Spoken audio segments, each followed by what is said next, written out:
What's going on, everybody? Welcome to tonight's broadcast of the ACL. We are live on a Thursday to bring you the final qualification match of the ACL playoffs. We've got 15 teams locked in, 2 teams left standing. 1 will be making it to those playoffs, and 1 will be going home as our 8th team eliminated. It's Komodo taking on Weber State University. My name's Gordo. I'm joined today by Quacks. Quacks, welcome aboard, brother. We're merging the 2 streams. It's going to be a party today. It's amazing to be back onto the main broadcast and to do the final best of 3 regular season series, more or less, of the ACL summer play, or of the summer, Gordo, and between 2 teams that I think when you look at the name value, sort of the pedigree that these 2 organizations have had, particularly in the past year, Weber State, I think, have really been on the come up, have been on the rise when it comes to proficient and really well received CELO programs. And then Komodo as well. I think a lot of people think back to around this time last year where they were able to really make a splash in those 24 summer OQs. Now you basically have essentially a completely different roster, but the organization's history carries on to the way of expectations. And for lack of a better term, Gordo, neither of these teams, I think, have met those expectations. One of them not going to be joining the top 16. So a scary prospect for both. And I would expect them to pull out all the stops in this 2, possibly 3 game banger. Yeah, definitely. And I think there's a little bit of unknown in there as well, with Komodo changing out 2 players right at the deadline for roster changes. So they come in with a slightly different roster than the one that has sort of put them into this position. No demeaning statements towards any individual players or statements on whose fault anything can be blamed on, but they're certainly trying to make some changes to make their way into those playoffs, and we'll see how those changes pay off for them here today. With that, let's introduce our starting lineups, starting with, I believe it's going to be Komodo on the blue side to kick things off, and it's Alorum, Rapid, Doxa, Devin, and Pika Pika from top to bottom. Now this team, it was Colthrow in the jungle and Azog in bot lane for most of the season. Only played 1 series with Rapid and Devin so far. It was a 2-0, but it was against Novosphere Gaming Myth. And I do definitely want to take a little bit of time to, particularly look at Devin, I think. Devin has been a player that, obviously, Gordo, I don't have my trusted partner in crime, Slayer, here to help me glaze this player, but I've been a Devin fan for a really long time. I think this is a player that a lot of people have a immense amount of respect for, and one that is, I think, really struggled to break past that ceiling, but has gotten so very close a plethora of times. So I'm really wondering if this is the kind of move that'll save Komodo, get them to that top 16, because it definitely felt like Azog, while he did have his strengths, maybe wasn't able to gel necessarily as well as we would expect from a support player like Pika Pika, who has been known for a vast amount of, 80 carries that they have been paired up with, along with just a play style that I think can really mold into the specific advantages that an 80 carry player they pair up with brings. So I think that Devin, when we're looking at sort of advantages for him, I think he's a really, really good laning phase player. I picture things like the Lucian that he's really good on, and I am looking forward to seeing how they play, particularly against the bot lane of Weber State. Yeah, and I mean, the thing that's really bitten Komodo throughout the course of this season has been that the team didn't seem to gel really all that well, right? Like, Doxa and Pika Pika are coming right off a run to ACL finals, and all these players have accomplishments over the course of their careers, right? Alorum has made NACL before, Doxa's been in the NACL before as well. It's a surprise for the team to struggle this much, and there's definitely no question about the individual talent. And these guys were seeded as a second pool team, expected to make playoffs way earlier as like 5th through 8th seed, even when they had the initial roster. So even though you discuss, different strengths and weaknesses between the individuals, the real question is going to be, what does this team play like as a unit? Because that's certainly where they struggled despite individual talents on the original lineup. We'll see if that can get changed here, and if this lineup with Doxa and Pika Pika can start to look a little bit more like Conviction Star of last split, who made that run all the way to finals. Yeah, and you're talking about, difficulty and synergizing difficulty and actually coming together as a unit, as 5. They're going to be going against a team that I think is really had that strength for the longest time, which is Weber State University. I think when this team is allowed to form, when they're allowed to team fight, when they're allowed to be a 5v5 team fight machine, they can really put on some miracle performances, particularly as we see the Weber State University lineup. I'm thinking of you and Goku. This is a jungle mid duo that I think, despite this team being on the precipice of elimination or promotion, these guys have been really impressive. People like Hawk and Grapes on Salty Runback have been saying you is one of the best individual junglers in the entire split, and I would be inclined to agree. I think that he has been having a fantastic summer. It's just a question of if the surrounding pieces are able to match his playstyle, if they're able to match that aggressiveness in particular that he puts in those first 14 to 20 minutes. Yeah, Batab is somebody who's individually impressed me this split as well. Has a little bit of a unique champion pool, playing a lot of the Dr. Mundos, had a lot of success on that pick. Also several games of the Warwick, so already changing up what you might expect to see from a lot of top laners in the current meta environment, but finding a lot of success there regardless. Completely agree with the praise of you. And then Goku in the mid lane, remaining one of the more dangerous mid laners we've had around here, a veteran of competitive play in his domestic scene, now coming over to the North American CLOL scene, and has been able to show off quite a bit while he's been here, both in the ACL and in the collegiate space. Going to be a very exciting matchup between him and Doxa, as both of those mid laners, players who are very well feared and for good reason. I think the big question for this Weber State lineup today is going to be, who do we see at support and how is that going to affect them, right? Their stated starter is Mystiquez, but they have run a couple of different players. They've run Snow 2 in the bot lane a fair bit, but mostly it has been Bounty and Crazy Legs, their coach. Now, Bounty is not officially on the lineup. We didn't get an e-sub request, so I think it is most likely that it will be Crazy Legs playing support for them once again tonight. And I feel like the bot lane, although not necessarily, I wouldn't go necessarily, as far as to say that it's been a problem for Weber State University, but I certainly think that the top side has had a lot more impact on the map state when it comes to Weber State's wins. I think that Batao, U13, and Goku have been really good in 3v3s. They've been really good around the grubs in particular. I think Weber have always been great about fighting for that top side objective and just knowing their limits and knowing how to, work as a unit around there. I think Sendy and, obviously whatever support he's been working with, in this case, it's Crazy Legs, right, have kind of been put on the back burner. And sometimes teams that recognize that have been able to really put them behind through dives, through just basically zoning them off waves, and through just overall pressure. It basically means that past 20 minutes, you're airing around like a 3.5 V5. And Sendy really, I think, has struggled to be relevant around those team fights without somebody on the opposing side just taking him out of the fight entirely, because he's been, choked out for most of the match. Yeah, and that bot lane is where I get a little bit more concerned, right? Crazy Legs has been busted out some of the wilder picks, played a lot of the Fiddlesticks bot lane, played some of Moo bot lane. We've seen him find some success on that Fiddlesticks in particular on stream and some impressive performances, but you got to believe it's not what Sendy's the most used to, and it's probably not what Weber will be running once the CLOL season kicks off and they are running an intended starter, whether that end up being a Mystiquez or Bounty.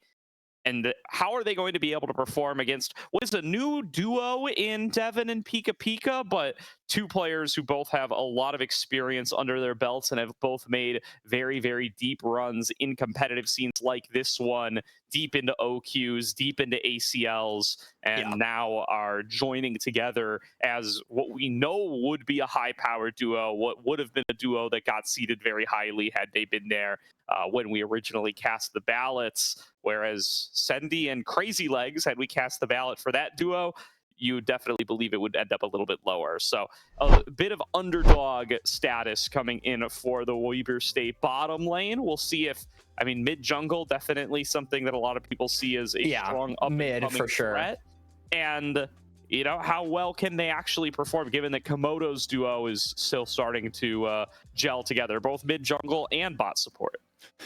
Yeah, I think it's going to be a really fun matchup, particularly in the mid lane. I think that Goku has, been praised a lot for his ability to play both the control mages and the burst mages. I think a lot of people associate Goku with champions like the Talia, like the Syndra, and just his ability to control space and prevent some of those backline divers from being those super big threats in team fights. Whereas I think a lot of people associate Doxa with the more aggressive mids, right? Things like the Yone are what I think of. Things like the Akali are what I think of. So I think that this very different style that these guys provide is going to make for a very interesting blend in the laning phase. Rapid as well. I don't think Rapid has had nearly as defined of a style as U13. U13, obviously, like we said earlier, Gordo has been the guy that is capable of picking things like the Bel'Veth, is capable of picking these high economy junglers and sort of bouncing off Goku to be that deadly mid jungle duo. Rapid has kind of been a jack of all trades, master of none type of player. So I'm curious to see how this duo actually functions, because like you said, he's newer to the team, and this is the time, this do or die time, where they really have to figure that out.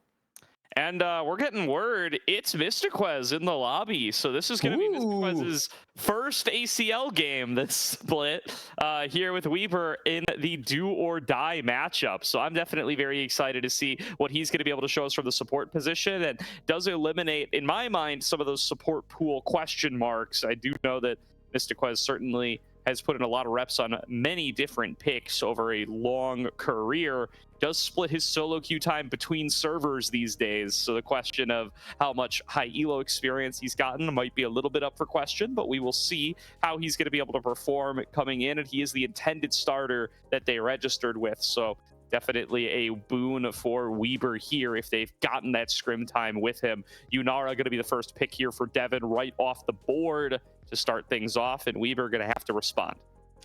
Weber probably not going to immediately snag up this bot lane duo and pair the Corki up with a support. I would imagine we'll probably be seeing something either in jungle or mid. I think Weber have not been afraid to give Goku and U13 the ability to actually blind a champion. I think also Batao has really made use of some of those counter picks later down the line, such as the Yorick that we have yet to mention. But they're actually going to give Batao his blind here, and it is going to be the Yorick. A decent blind in this meta, despite the nerfs. I still think this champion is a very functional threat on the side lanes, and one that plays to Weber's strengths, right? We talked about the Grubs, we talked about how good they are on that top side objective. Yorick is one of the best champions when it comes to using that using the advantage it gives you in taking those towers. So certainly forcing Komodo to respect that top side and probably fight them. I do wonder if lane swapping is going to be really on Komodo's mind at this point, to just attempt to put this Yorick behind, not give him priority around that 8-minute mark. That wouldn't surprise me, because Alorum definitely a little bit more of a tank fan, and we'll just snap up this Cho'Gath here. That's a pick we haven't gotten to see too much of so far this year, and it's a pick that Alorum hasn't played yet this ACL, but it will be picked in response to the Yorick. It's a strong pick into the Yorick. You get to get Carnivore passive stacks off of the Ghouls.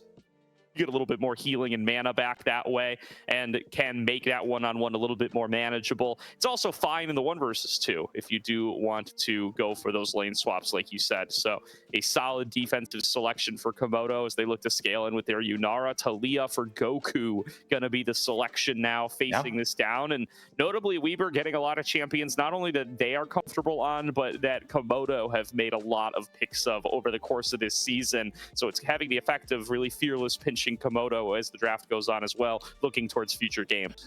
And I think a little bit more granularly, if we want to look at Doxa in particular, Doxa is the guy that loves to play the mobile mid laners, right? The Yone obviously banned away by Weber here, but the Akali as well.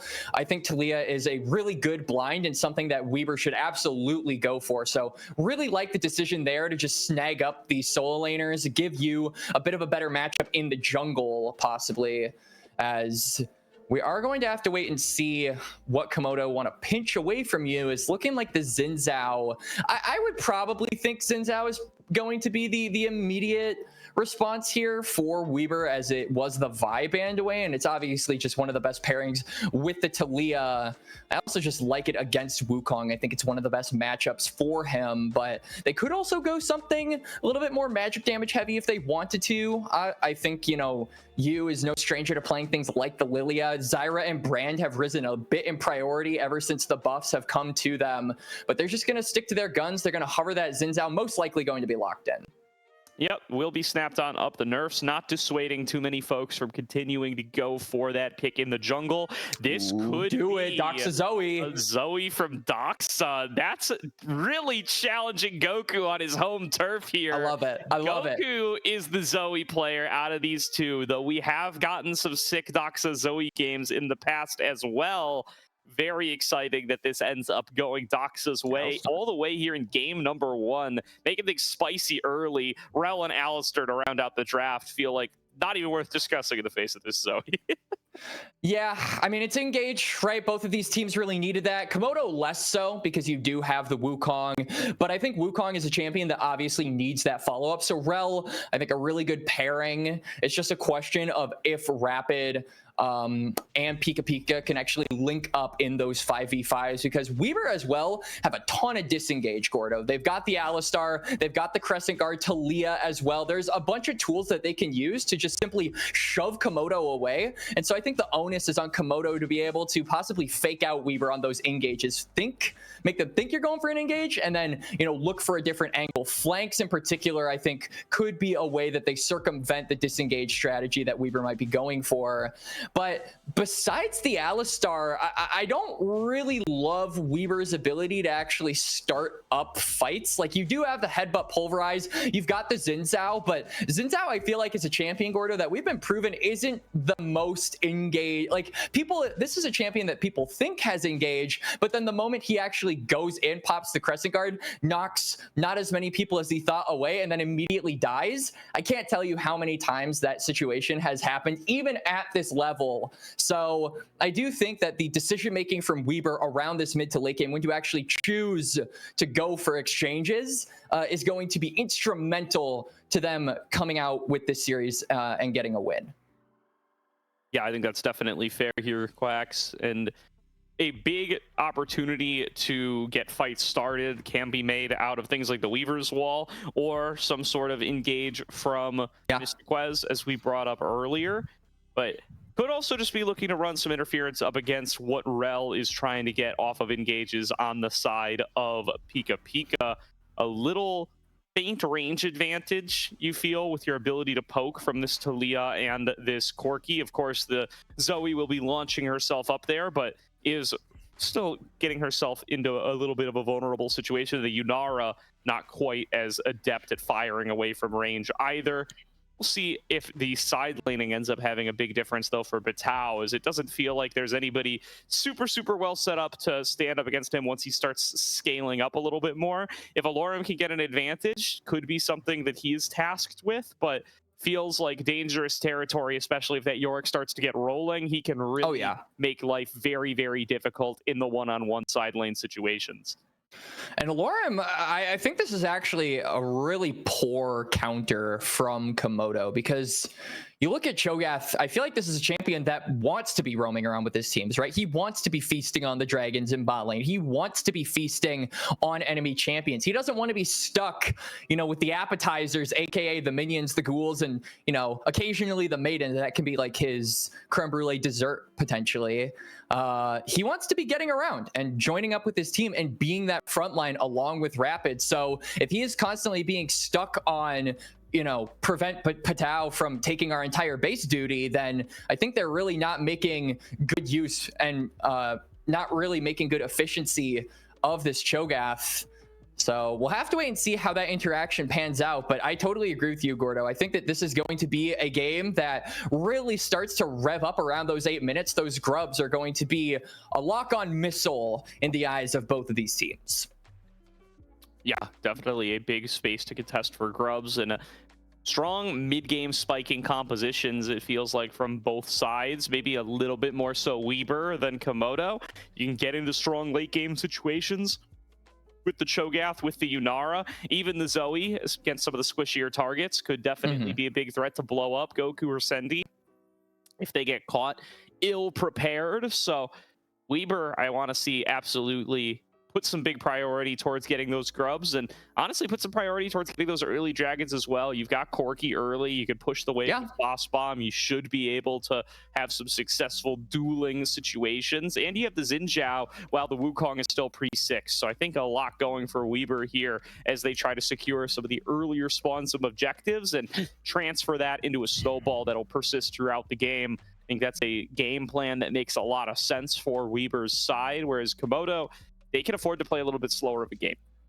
Yeah, they absolutely should play slower. Whenever you have a Yunara, you have to be looking at those 3 items. This is a champion that, although new, I think a lot of people are starting to realize is one of the most proficient and deadly late game marksmen in the current meta. Once you have 3 items, once you're coasting around that 25 to 30 minute mark, you become essentially the main character of this game. And I think that Devin is no stranger to being able to kind of put his team on his back when he needs to, playing those carries. And obviously, I think moving around team fights is one of his greatest strengths. I think the positioning on this guy in 5v5s has always been an added plus with whatever roster he's on. So Yunara certainly leans into those strengths, and I think Komodo are going to have to lean into him if they want to win this game. So it's certainly a tale of 2 opposite win conditions. I think Weber, I think you aptly put it pretty well, Gordo, where it's the top side for them, and then Komodo, it's all about that Yunara being able to scale and get to that late game. And putting the eggs in the Hope basket, or the Devin basket, as he has named himself nowadays, definitely looking like going to be the name of the game for Komodo here. That's often how these Allura teams run, right? He's the big tank specialist of the top lane, playing more Scion and Ornn than basically anybody else in the league, and that sets you up to be a big scaling threat on these marksmen. Now, bringing Devin into the roster to be able to fill that role. Again, they've only played 1 series with him so far, but his champions in that series, Yunara and Smolder. So they're looking to play the later scaling game with this new bot laner, and he's going to return to that Yunara as soon as he gets the opportunity in this game number 1 up against Weber. The stakes could not be higher. They throw themselves right into the deep end with this qualification elimination series. We'll see if it's going to pay off for them. And we absolutely will.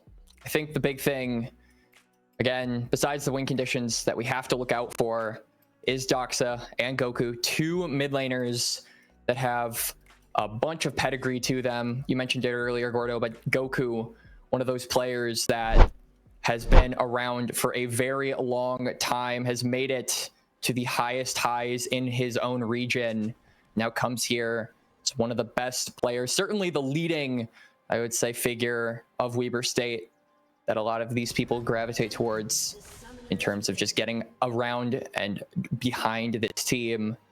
Then you've got Doxa, right? A player who has been on things like TSM Academy, a player who has been to that NACL area, to that Academy area when it existed, and is playing one of his most well-known champions, that being the Zoe Goku on his tried and true Talia that we mentioned pre-draft. So they're really pulling out all the stops. We said they needed to, and game number 1, they are already delivering. Doxa in particular is rocking that Ignite, Gordo.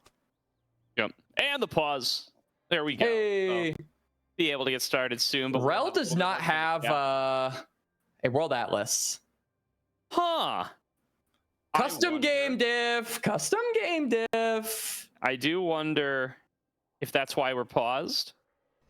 But, yeah. Man, if we have to remake and wait for another spec delay, that is going to be rough. That is going to be rough. We'll wait and see. Something else to note, Goku has Ignite. Oh, we're back. We're unpaused. All right, so I think this is user error. I think Pika Pika is going to have to go back and buy this, but Doxa with the Ignite on the Zoe is definitely going to be a fun one to check out here. Playing a little bit more aggressively, wants that lower cooldown summoner to get the sparkles triggers, and here's an invade off of the pause. Unsportsmanlike, Komodo. But they do get themselves out of there in time. Oh! I think he'd let him go. He could have canceled that back, because I'm pretty sure you, as Alistar, start with Headbutt. He was totally in range to headbutt him. He just decided to be cordial. And Be I a mean, gentleman. opposite sportsmanship cases for both these teams here, right? Komodo goes for the post-pause invade. Meanwhile, Weber lets the recall for World Atlas go through. Good guy, Weber. Scumbag, Komodo. It's a good guy versus bad guy story already. You know who to vote for. As Batao taking the worst end of a trade, you really can never underestimate those hate spikes from Cho'Gath. I would imagine Alorum can bully Batao in these early levels, but once that maiden gets unlocked, I think the tide is going to shift dramatically in Weaver State's favor on the top side. For sure. The unexpected damage Last Rites brings to the table. Something that very, very few folks are prepared for, it feels like, no matter how many weeks Yorick stays in the viable meta. You want to call out here as well, Pika Pika with the Aftershock, seeing more and more supports go for the Unsealed Spellbook these days, Mystic Wes among them. And I find that some have kind of started overestimating their tankiness because they're so used to the Aftershock after how staple it's been for so long. Yeah. Not going to be an issue for Pika Pika this game, but see, maybe some people have adjusted in the other direction now and might get a little harder to actually burst out Pika Pika in situations where they think they otherwise could. Pika Pika as well, not taking a defensive summoner spell, so I think that just adds on to it as that Trouble Bubble hits Goku. Ignite dropped. Ooh, steps forward, gets the Stride Breaker as well. Flashing Okay. some more sparkles for the damage. A solo kill to Doxa. He will get taken down by you in trade, but that was some fancy footwork there. Expends both summoners, but does come up with the kill. And I was about to get real worried for you there as he pops the flash. Doxa, you could see, went back to try and pick it up and could have gone over the wall. That would have totally been a heist by the Zoe, but luckily the Wind Become Lightning finishes the job, and it is a 1-for-1 in the mid lane.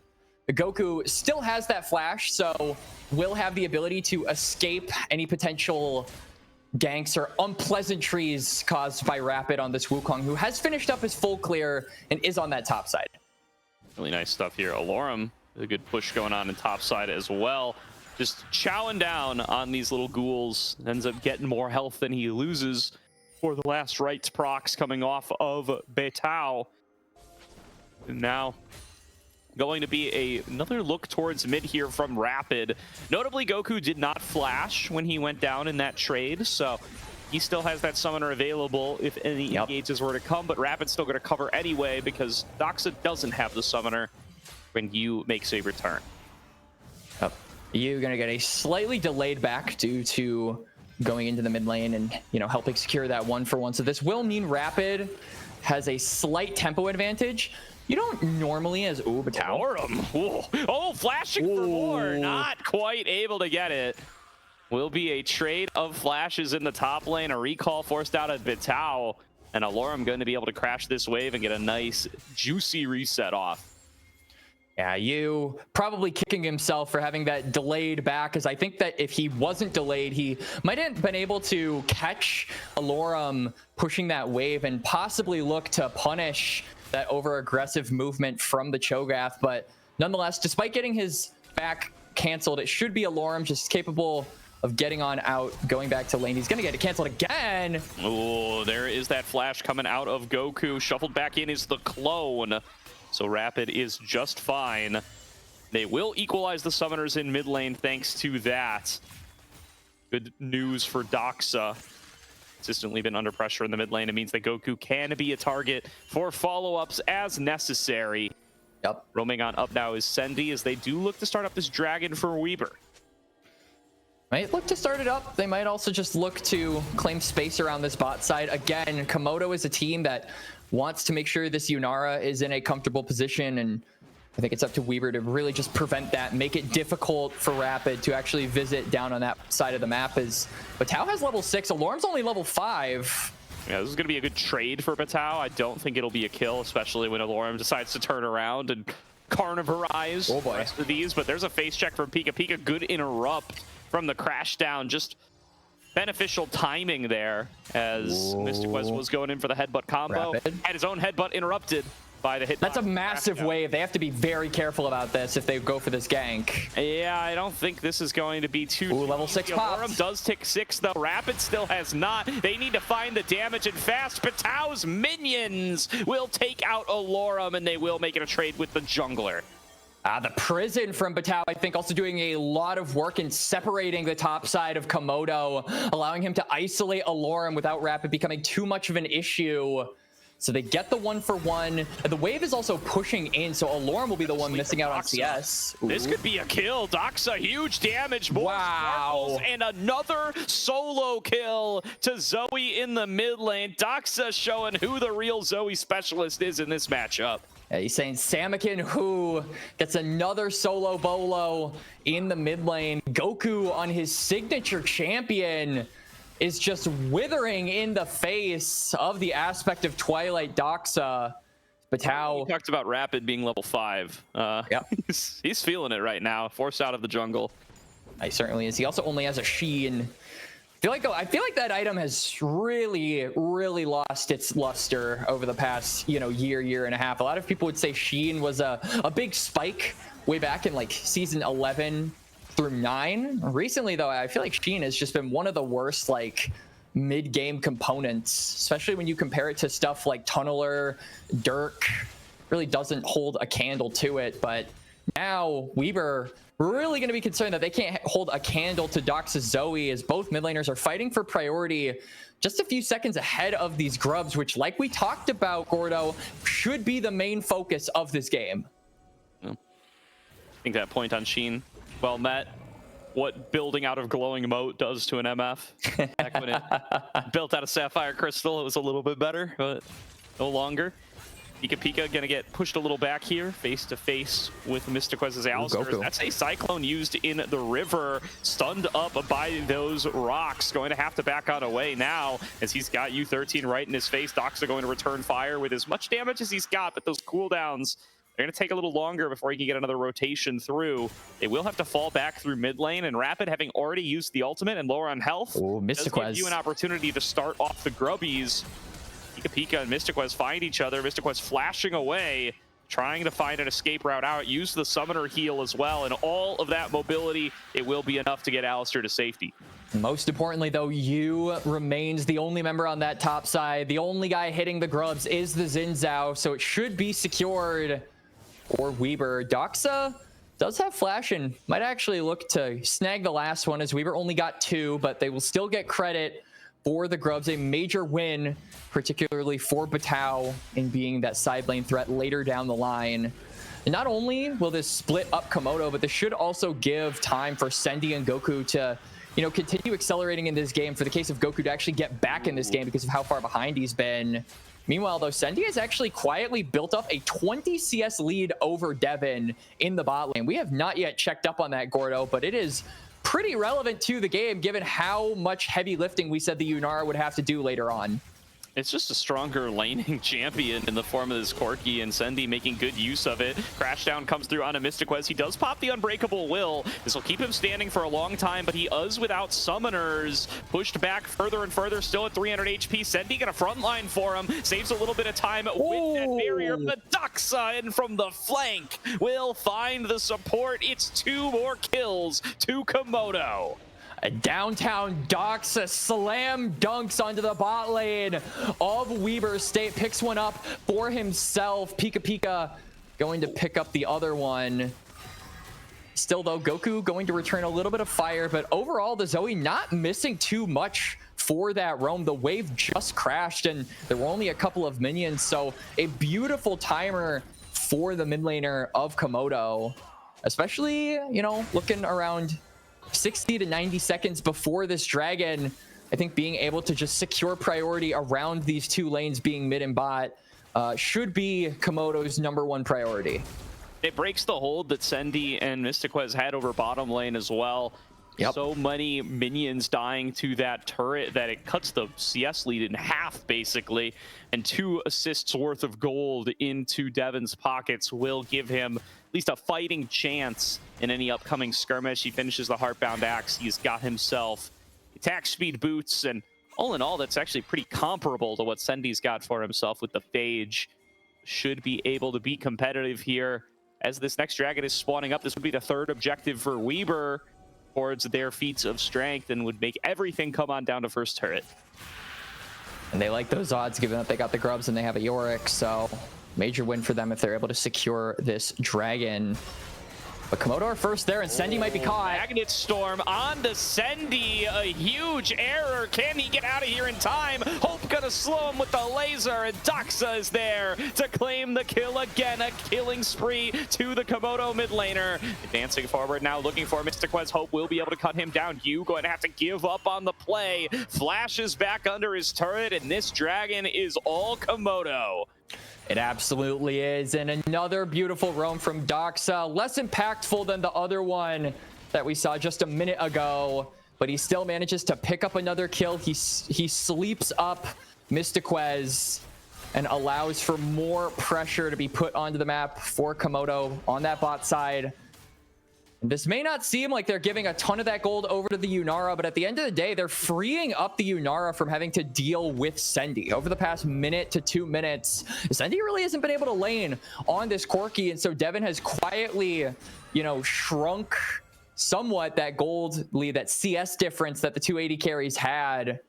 Should allow him to be a little bit more relevant in the lane, but still can never underestimate the Corki. I still think that Weber State's bot lane, if it came down to a 2v2, they would win. So got to keep up that respect for the time being and wait for your moment as this Yunara.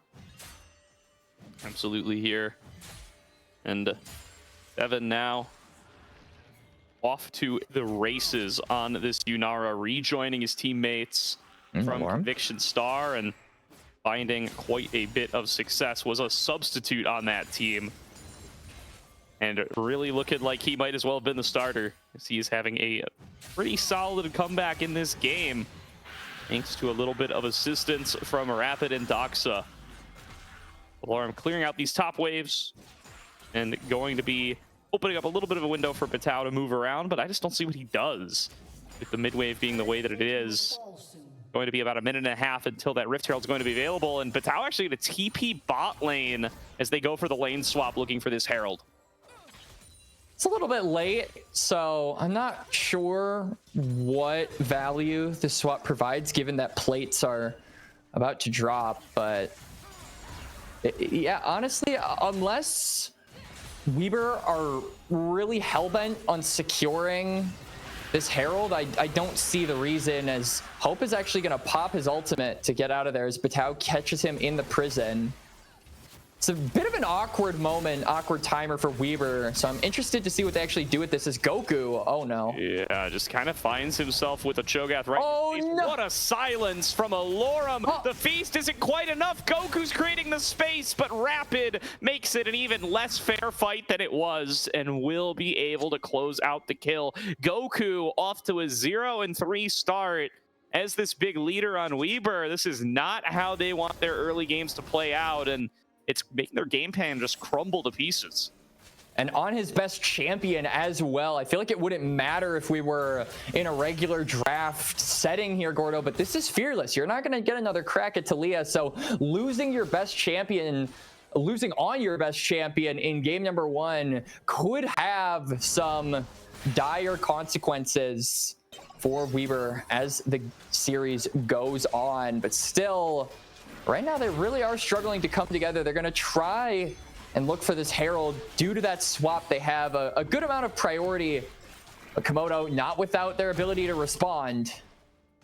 Bringing on up some extra backup here are Komodo, and Weber has to give them the respect. Goku shoving in this top wave as quickly and effectively as he can. Batao actually shoved in the bottom lane. Needs the Maiden come out and give him a little bit of help. It will already be a start off onto the Herald. I think Rapid is hitting it as we speak. Yeah, and they have Alorum. They have Feast. They have Feast. There's really no way for Weber to contest this. Even if they wanted to look for an angle, it wouldn't be in their favor, right? Because Cho is there, has the ult, isn't with them, but it's not going to matter.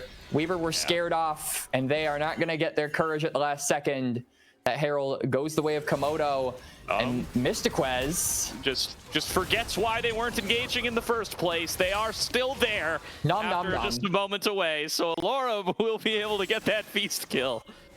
You know, he missed the last feast, but he'll get this one.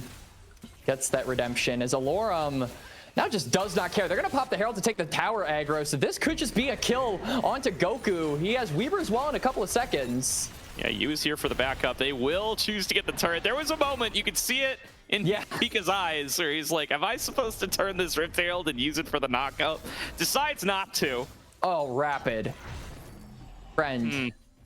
Driver's license revoked happens. Permit lost for 5 years. Goodbye.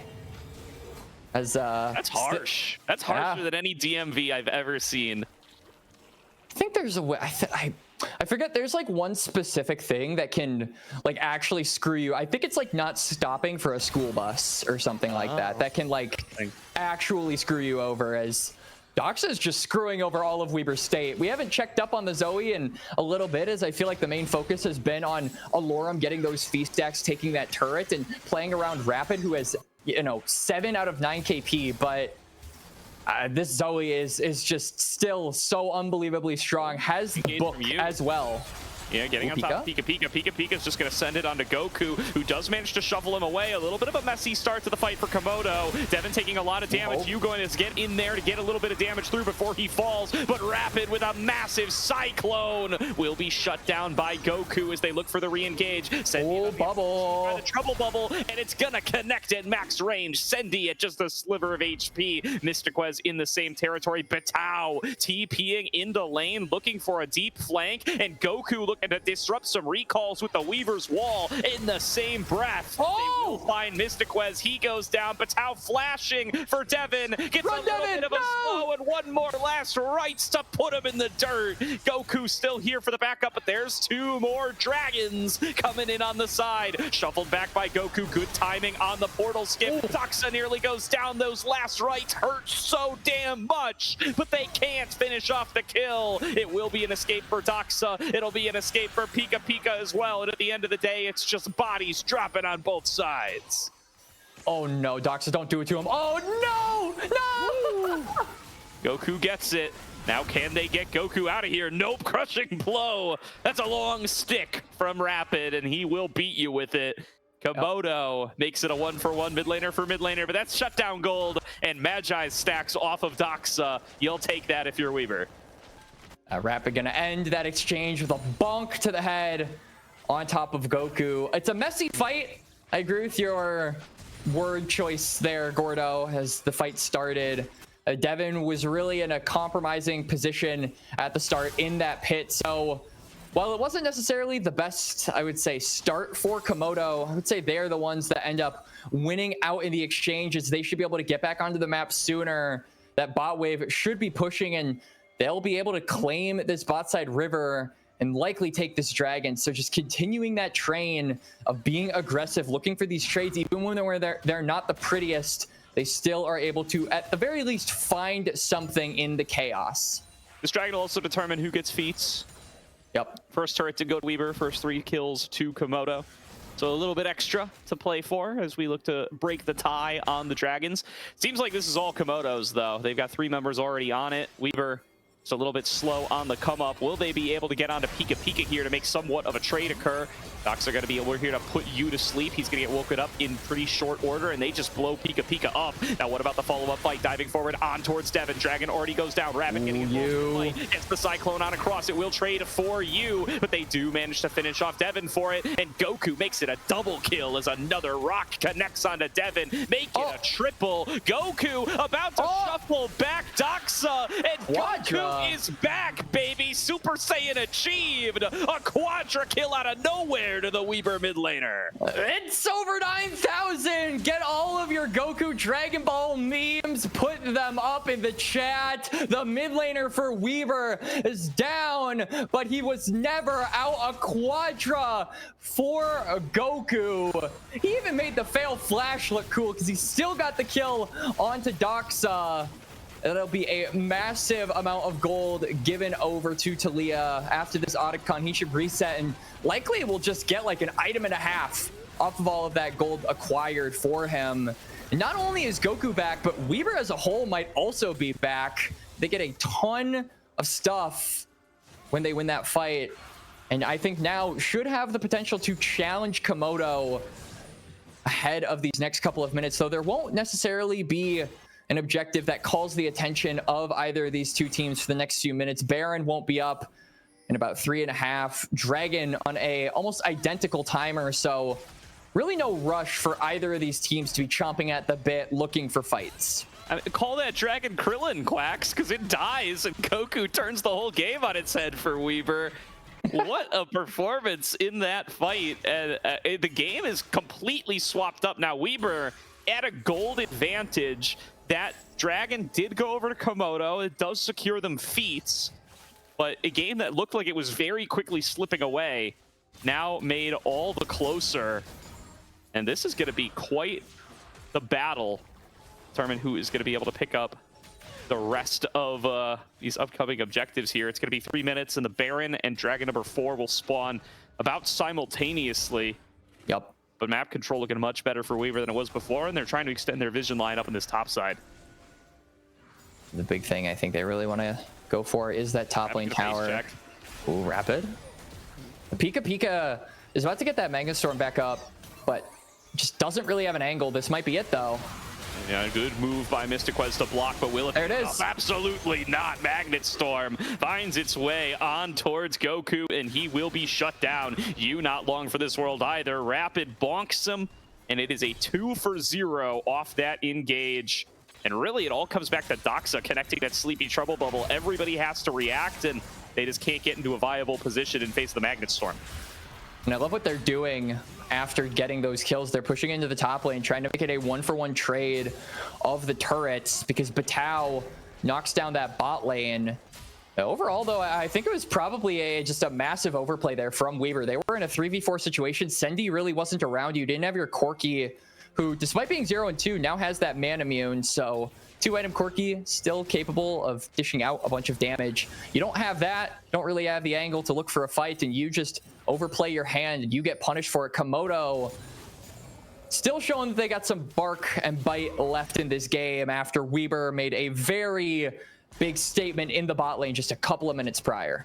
Yeah, there's something else to note about that, right? Is Doxa died twice in a row, lost all of his Magi stacks. He's actually significantly behind Goku now in terms of item value. That Magi's is not a whole legendary item at 2 stacks. It is a significantly gold inefficient item at that stage, and you'd much rather have the Rylai's that Goku is rocking.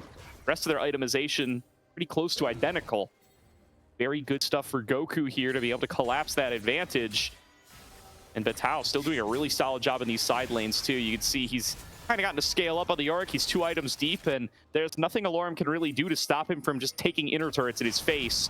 I suspect they're going to try to move Batao up to top lane now, as there's way more standing gold for him to receive up there.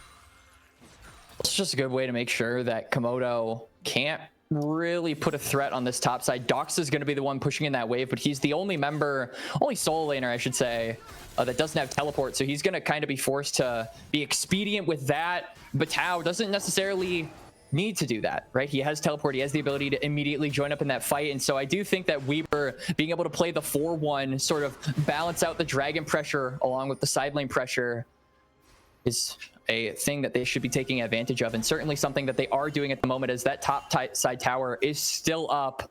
The question kind of becomes, can Batao actually take that in the face of Alorum, who will attempt to match him here? Yeah, I like this from Weaver. They really want to deny Komodo being able to get onto Soul Point here, and they have all these turrets to take top side. So makes a lot of sense for them to try to take the pressure on the bot, force Komodo to come to them. It's a TP from Batao, though. They look like they want to take the fight. Alorum could match, but it would take quite a while. He hasn't even started channeling it yet. Will he look to walk down? Ow. Plan as It's a big chunk of damage, but Weber, they've got a numbers advantage for right now. They need to make good on it, though, and start up this dragon. As the mid wave is getting pushed on in, they will be able to secure the turret, if nothing else. TP now being channeled by Alorum to get this into a full 5-on-5. Flanking angle being looked for by Batau. Damage to come through Doxa. It's going to be a sleepy Mystic Quest, but he pops the Unbreakable Will to be able to get back up. You marking on the opposite side, going to be able to jump over and disrupt any engage opportunity for Pika Pika. He still gets a big Magnet Storm, but the follow-up damage just isn't there. Sendi's going to be able to melt him down, and support for support so far. You pops the Crescent Guard, tons of damage, but Alorum chops down and executes the jungler. Rapid spinning through the back line of the fight will claim Sendi. Doxa connects another Paddle Star. Batau on a sliver, nowhere left to go but through, trying to fight his way out, but Doxa will find him. A triple kill and a massive fight win for Komodo. It's absolutely huge for Komodo, and I have to give a lot of respect over to Batau and Mystiquest. They tried to hold the line of those Komodo members from getting onto their backline. Sendi and Goku trying to dish out the damage, but they can only hold it so long. Komodo break the dam wide open. They get onto the backline and they rip them and tear them asunder, Gordo. Well done, Doxa. And these mid laners going blow for blow this game. Big pop-off team fights. Gotta give credit to Rapid there too. Making a critical Cyclone maneuver.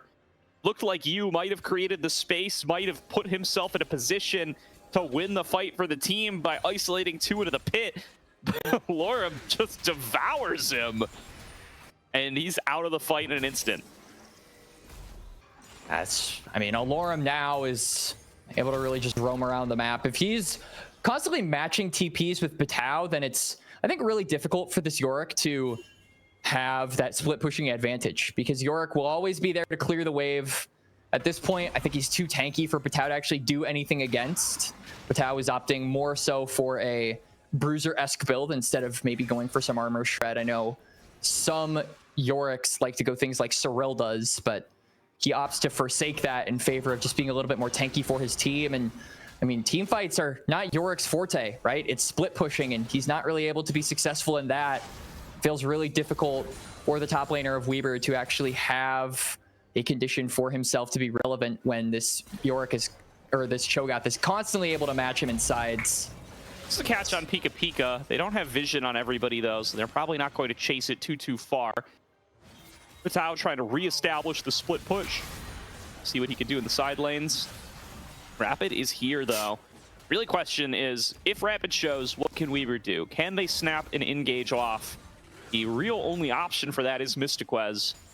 He's playing up on the front, trying to establish some vision. You clearing out vision around the Baron, creating a threat of the purple worm.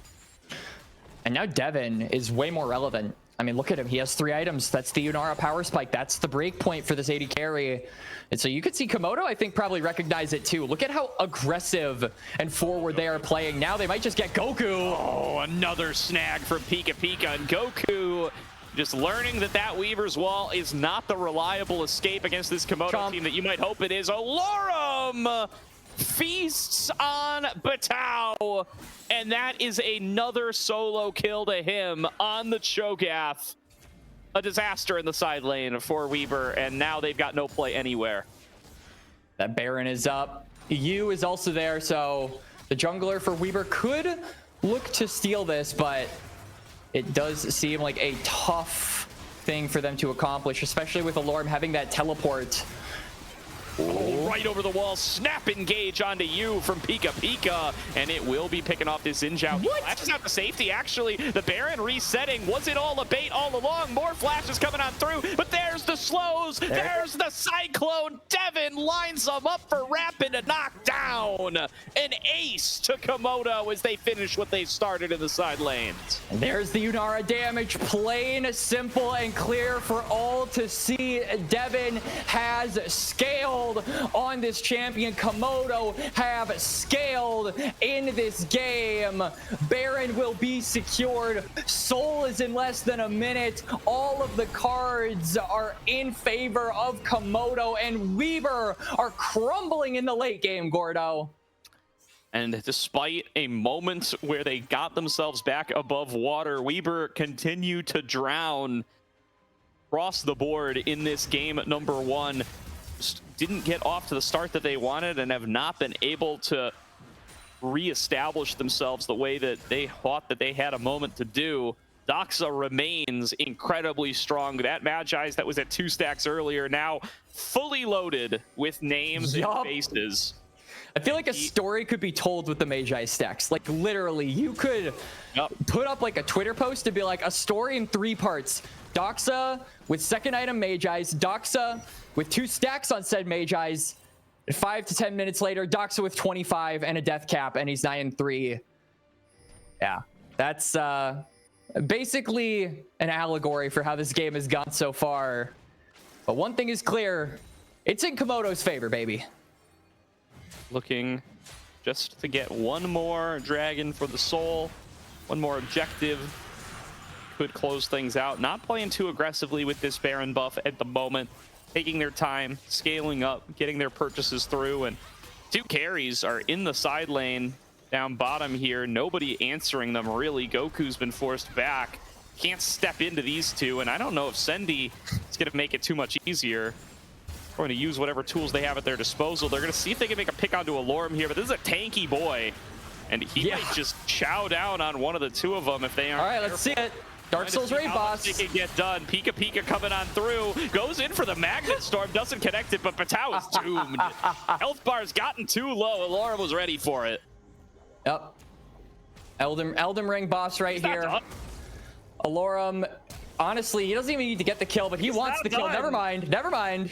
He's going to get it. He might not need it, but he wants it. And that means it is his. Alorum blowing the flash to solo. Holy moly! Oh, Devin, and there goes Rapid too. Komodo say, what are we waiting for? This game can end right here, right now. And they bust open the door. 4 members down for Weber, and Sendi flashless, just watching from the fountain as he's going to lose every inhibitor here, and he's just hoping that they don't move on the Nexus. They are totally going to move on the Nexus, though. It is around 15 to 20 seconds for that top side. As Sendi just goes down. It's an ace for Komodo. Another kill, the 10th for Doxa. And they constrict, they squeeze, they suffocate Weber out of game number 1. Komodo, it's a little bit inconsistent, Gordo, but dominant nonetheless. Doxa Zoe, there to make you remember the OG.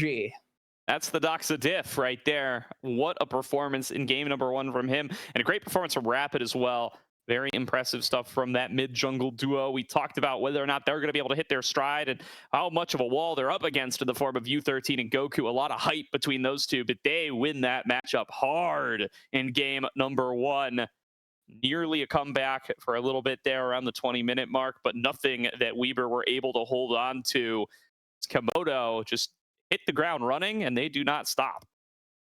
For sure. And I feel like this game just really fell apart once they realized how, I don't want to say weak, but how behind it felt like Patau was relative to the pace of the game. Like, this is a guy where you look at the damage graphs and you would assume that York was the man that had to carry his team, but wasn't able to do so. But really, it just kind of felt like Patau was constantly on a side lane, constantly trying to make it work, and wasn't able to do so. Alorum was able to put up a wall, hold the line, and prevent this Yorick from ever being a threat on those sides, despite getting the grubs, which is the number 1 thing we said Weaver needed to do. They accomplished their mission, but somehow, despite winning the battle in the early game, they lost the war and the match.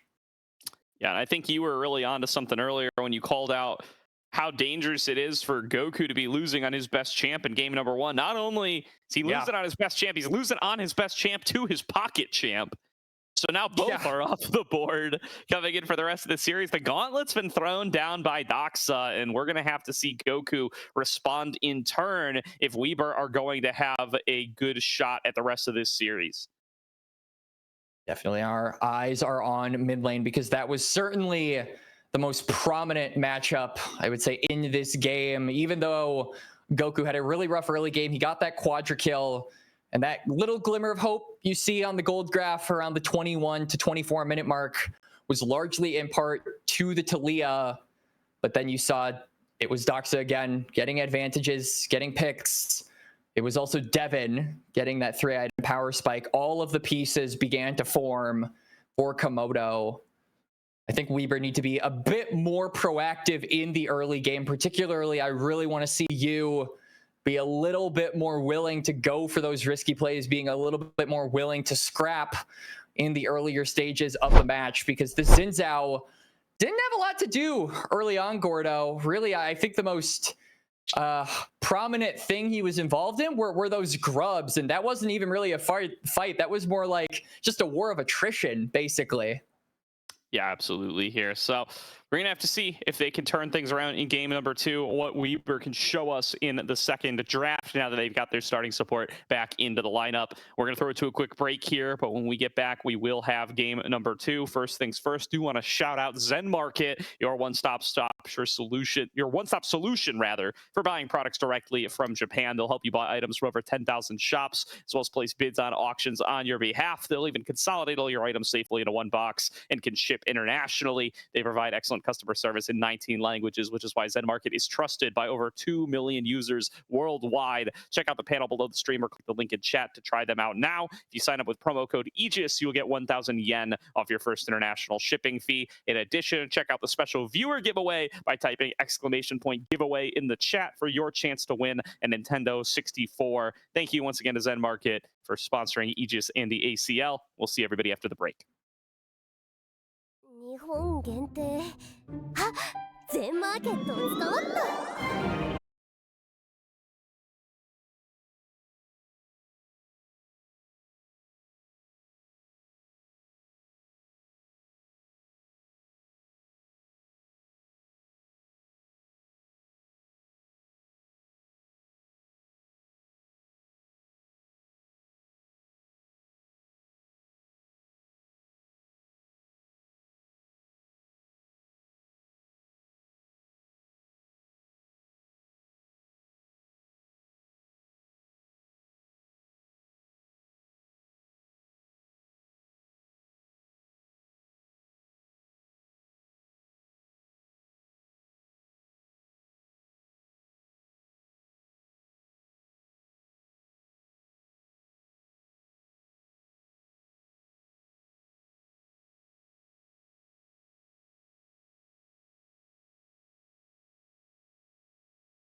Welcome back, everybody, to tonight's broadcast of the ACL, where Weber State University are down 0-1 up against Komodo, looking to come back in tonight's series. They want to make their way into the ACL playoffs. Komodo, of course, just one win away from securing themselves that final spot and guaranteeing themselves some games next week. Wax, we're going to get into draft number 2 here in just a few short moments. What are you looking for out of Weber to try to pull this one back around? I mean, I really think that it's got to come as a team effort, to be honest with you. Like, when we were going into game number 1, Gordo, we said that you, Goku, are one of the best mid-jungle duos and certainly the best part of this Weber State University team. And although you managed to get some type of pressure, particularly on that top side in the early game, it really did not translate. I think Batao struggled a lot in that Yorick versus Cho'Gath matchup. Goku as well was just getting, for lack of a better term, absolutely wrecked by Doxa on the Zoe. So I think that it has to come from that top side. This is the part of the team where you're really expecting them to carry, really expecting them to pull the weight of the Weber State squad. And if they're not able to do that, then I just feel like the sink or the ship is going to sink. And the only CELOL team that we have here in the ACL season might not be in our top 16, Gordo. Very possible. Papa's Trunks doesn't count. They're close, but they don't quite count. So Belveth going to be taken on off the board to start things off, and it looks like lots of these bands are going to be staying pretty similar as the sides are staying the same as well. Komodo, gonna get to stay on that blue side as Weber selects red. Thinks that their game plan for game number 2 will be better for them if they are on the red side. So they will get that final counter pick. They will continue to ban the Azir away from Doxa, which does also ban it away from Goku. What will his selection be? We'll have to wait and find out. Devin still likely going to be on that scaling game plan. That's what Komodo have been drafting around since they've added him to the roster.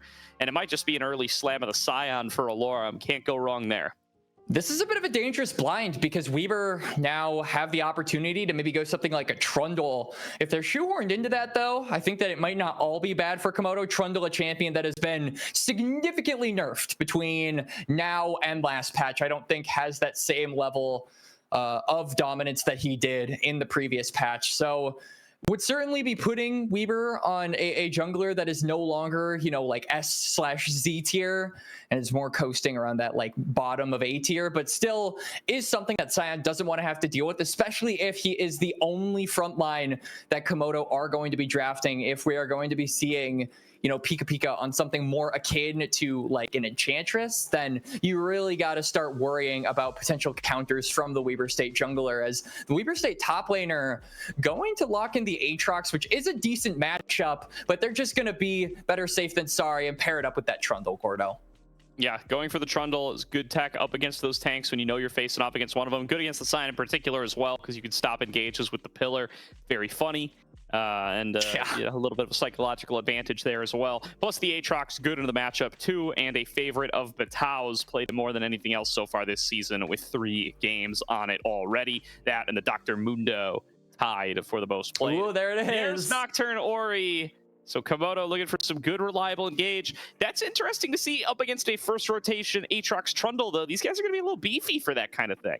Yeah, they're the kind of prop that likes to get engaged on. So I do wonder how Komodo are going to play this, especially if Weber State keep kind of, you know, playing into that counterpunch sort of comp that they have, which is the Trundle, Aatrox, and now the Akali. So they're taking away one of Doxa's best champions here. And if this does go to game number 3, it's kind of a tale of opposites here, where you would normally, I think, expect Goku to be the one on the Orianna, Doxa to be the one on the Akali. But nonetheless, Komodo with that Nocturne Orianna really putting that synergy to the test. Keep in mind, like we said, Rapid and Doxa have not been on a team together for very long, and this is a mid-jungle duo that requires a ton of timing synergy. So if you mess this up, it could be detrimental. You're down 2 ultimates before the fight even begins, and it is pretty easy to mess up. I feel like we've seen it so many different times, Gordo. Yeah, and I mean, I think like Weber are in a really good spot in this draft. It feels like they're in a position where you just go maybe something a little non-traditional in the bottom lane. The Zaya's already banned away, but I feel like Braum. I mean, it wouldn't surprise me to see like an Ezreal ban here either. Just as something else that could be safe. But Sendi's a big Ziggs guy. Like, he could go for something like the Ziggs in the bottom lane as a mage who could just dump their whole rotation, even if they get dove on by a Nocturne Orianna. Or, like I said, you could go for something like the Ezreal if it doesn't get banned away here. You could go something like the Senna, play a little bit more supportive. I think there's a lot of options left here for Sendi. Smolder even could be a good idea. Like, yeah, like just something. There's that Ezreal ban I mentioned earlier. But I think, you know, as long as Weber is well aware that this Nocturne Orianna is coming right for whatever Sendi locks in right now, you got a game plan for it, then I think they're in a really good spot. Komodo dedicated, you know, 2 picks to this engage combo that so far doesn't have any great targets. I would like Smolder. I would like Sivir. I think either of those two would be really valuable to be engaged on. But Weber are actually going to be drafting maybe a little bit of fire with fire here, as they're going to go for Tristana, who obviously does have that self-peel with the Buster Shot, but more so wants to be the guy going in. So I think that Weber, this kind of changes the opinion that we might have on this comp, Gordo, is it seems like Weber are more so going to be the guys matching the engage of Komodo. Both of these teams going to be kind of colliding with one another instead of Weber just sort of looking for that counter punch, which we were expecting. Komodo now doubling down as the Jinx will be locked in. You want to talk about hyper carries? This is the one, Gordo, the one and only. Here, I wouldn't hate a Lulu, if I'm being honest with you, if you want some backline protection, but Braum is also a good shout. I mean, they need something like this because you just lock Jinx into a Kali, baby. So you are really... Goku's had the gauntlet thrown down against him all series long, and it remains to be thrown down. They've got more gauntlets. They're just pulling out one after the other to see what can Goku do up against us this series. Clearly not too terrified of what the Akali is going to bring to the table, locking in this hyper carry for Devin. And then the Bard will be the final selection here. This was banned away from Mystiquez in game number 1. He will get the opportunity to go for it here in what should be a pretty strong lane with Tristana Bard. This game kind of worries me for the side of Weber because you look at their damage profile and it's really high, right? I mean, Aatrox, Akali, Tristana, but these guys need gold, Gordo, and like none of these lanes want to be weak-sided, right? One of them has to be, though. Even when you have a Bard, but which is basically a second jungler, you need to be giving all of these lanes resources to thrive later on. And unless you're able to perfectly skirt that line and be ever-present, omnipresent, I should say, around the map, I think there is going to be one crack in the armor that Komodo might be able to exploit later down the line, because this very much so is a team fight late game comp. I think the onus really is going to have to be on Mystiquez. It's going to have to be on U13 to roam around this top side, get all of these lanes ahead so that they can match the insane team fighting wombo that Komodo have drafted for. Because if even one piece is hung out to dry, it could spell disaster for them later on. That's true, but I think they got some nice matchups for themselves here. I like the Aatrox into the Scion. I like the Tristana Bard duo up against Jinx Braum.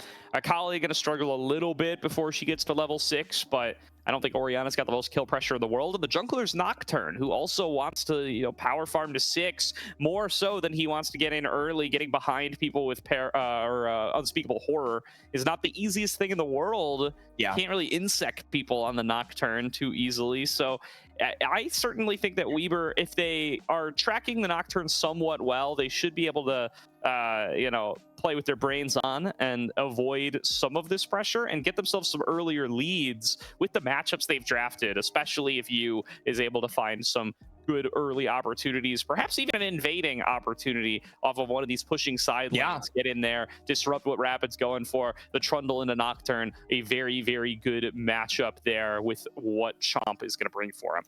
Especially if Mystiquez can just free up the bot lane to roam on the Bard as well. I think pairing up with you and looking for those invades onto Rapid is exactly what they want to do in the early game. That, and then transitioning that invaded pressure, sort of zoning off, sectioning off that Nocturne from certain parts of his own jungle, and then transitioning that into a possible gank, possible dive onto one of these lanes to get Batao Goku ahead. That should probably be the ideal game plan for Weber going forward, but they're going to have to commit to it because, again, if Komodo are allowed to scale, if Dox is allowed to get to 2 to 3 items, if Devin is allowed to be up gold at the end of this laning phase, if Alorum is allowed to, you know, do his usual tank top laner shenanigans, and they group up, could spell disaster for Weber. This is a classic race against the clock game I think, for WSU. And the clock is Komodo's team fighting doomsday. That'll strike 12, and it'll strike very hard. It will strike quite hard if they are able to get the items they need, get the angles that they need to be able to find these engages. And, you know, a good opportunity for Pika Pika here to show out on the Braum as well. Feels like a player who has really gotten to show us a lot in the past on both engagers and on, you know, enchanters and these kinds of whatever the hell Bard is champions. But the disengagers like Braum, something that I don't associate with him quite as much, but perhaps one of the picks on Komodo that can have the most impact in this game if it's able to really shut down, you know, Goku getting into the back line or shut down a Batao flank. Could really be night and day how these fights play out in those sorts of situations based on whether or not Devin is able to be kept safe. Certainly. I think this is definitely a game where Komodo have to survive, but then they have to be playing Protect the President, right? Anytime you have a Jinx that is a part of basically literally any comp that Jinx is a part of, this is the main, you know, part. This is the big piece on the board, so to speak. So Devin, I think obviously is going to be having to look out for himself early on, as every lane is kind of going to be making sure that they are just holding down their own forts, but then they need to be making sure that this Jinx gets all the resources, is able to match every carry that Weber State have drafted. And only then do I think Komodo can turn the tide of this game. Look for that 2-0. This is what we were talking about at the start of the stream, the start of the series, Gordo, was Komodo not being able to come together as a unit, not being able to come together as a 5v5 team. And now they're drafting a 5v5 comp. So this will be very telling on the effectiveness, I feel, of these two roster moves in Rapid and Devin, if they're working or not. So... And, see. And it would be a big disappointment for Weber, I think, to miss playoffs in this ACL, right? They made playoffs last ACL. I think they started to jive together a little bit more. They were seeded pool 4, so they were seeding-wise thought to be making playoffs. They had some solid performances, too, on stream even, and really had a little bit of hype being built behind them, especially around guys like you brought up earlier. To stumble at this last step and not even get to be in that double elim bracket, I think would be a big disappointment for them. But I mean, it might be an even bigger disappointment for the likes of Komodo, right? So many players who've had so much success in this league. Pika Pika and Doxa coming off of a finals run last ACL. Devin was a sub on that team, but also quite a bit of ACL history to himself as well. A top 6 finish with no AoE damage back in 2023, a top 4 run with Abandoned Kittens back in 2024, top 3 run with Des Moines Yellow back in the day. Alorum, a former ACL champion. Rapid, a former runner-up with Clown Gaming. These guys have been incredibly strong performers in ACL's past. They certainly don't want to miss out on this playoffs either. One of these teams not making it will be a surprise no matter who it is. I feel like there are a lot of those teams here in the ACL where it definitely feels like it's the opposite of the whole being, you know, greater than the sum of its parts. These teams have so much individual talent, but oftentimes aren't able to come together. I think one big example of this that a lot of people have noted was stuff like Whole Milk, right? Where you have these 4 former NACL players, and here you have a bunch of former NACL players. You have a bunch of former, you know, ACL alumni that have, like you said, Gordo, made it super far into the playoffs before. Yeah, just former players in general. And not making playoffs, I think, would be a really, really big disappointment for them. Weber, though, this might stop the momentum that I think they have gained over the past, 6 to 9 months. This is a program that a lot of people looked at as like for the longest time, as like a solid B to C lister. And I think recently, particularly in this last C-Lol spring top 32, they made a lot of people look at them, and I feel a different light, myself included. So if they aren't able to make top 16, a lot of people will be looking at them as a team that, maybe are saying, okay, well, was that a one-hit wonder? Are they able to rebound back? Stories of redemption might hit them if they aren't able to make it here, but that redemption could be in this game and subsequently in game number 3. We're on to the Rift for game number 2, Gordo. Let's get into it. Excited to see what they'll be able to present for us, bringing back the squad that had so much success for them in spring ACL, trying their best to get into the playoffs and repeat that performance in this summer ACL. Of course, a little bit more competitive, narrowed down to a pool of 24 teams, but also opening up to active NACL players, making that top of the table all the more competitive. Still, we're expected to be able to make it even with that upgrade in the top level talent. That's true both of these teams, though. And if they're not able to make it, we'll still be a bit of a stain on their records despite that NACL, those couple of NACL squads being present here. Now, I don't think they have spotted Rapid here. I don't believe so either. But they are looking for the delayed invade, and I mean, if they go down to Wolves, they're going to find him, whether they've seen him yet or not. Oh, there come the pings. They know where Rapid is. Yeah, spotted out by Batao there. You already starting off on the blue buff, so it looks like this invade overall gonna end up being pretty successful. Clever pathing from Weber, keep themselves in the darkness, and yeah, Rapid gives up on the Wolves too in the face of that Darkened Blade from Batao, so this whole top side gonna get surrendered. This is really rough for Rapid because you can see this bot lane wave, it's pushing, and Sendy and Mystiquez are, once they get level 2, probably going to be the guys bullying around the Jinx and the Brahms, so they should be able to get shove, should be able to get Prow in this bot lane, which means that Rapid literally has to fight tooth and nail for his top side. He can't afford to go to the blue buff. I think you dodged the Duskbringer there. I think he wins this. This should be winning for you, I think, with the addition of the bite. But Alorum is coming down for backup, and Doxa has the push in mid lane, so things might get a little dicey for you here. I mean, it's definitely pulling people away from their lanes. It's costing them some time, but I think you might end up coming down here. Takes only one turret shot, really going for the full roundabout. Is Rapid gonna flash for it?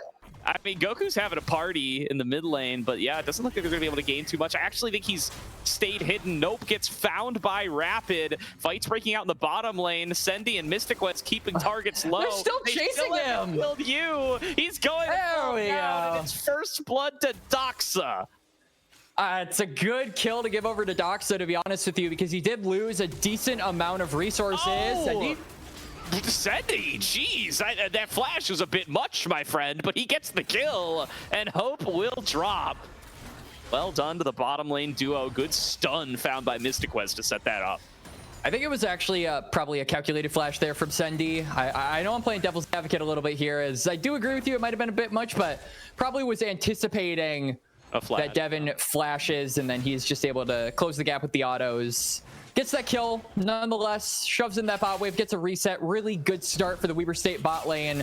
But on the other side, Doxa. Goku nearly the tower. Solo kill there. Turret. Always interrupting our fun on Akali, but won't be enough to kill Doxa. You would know. Yeah. I would.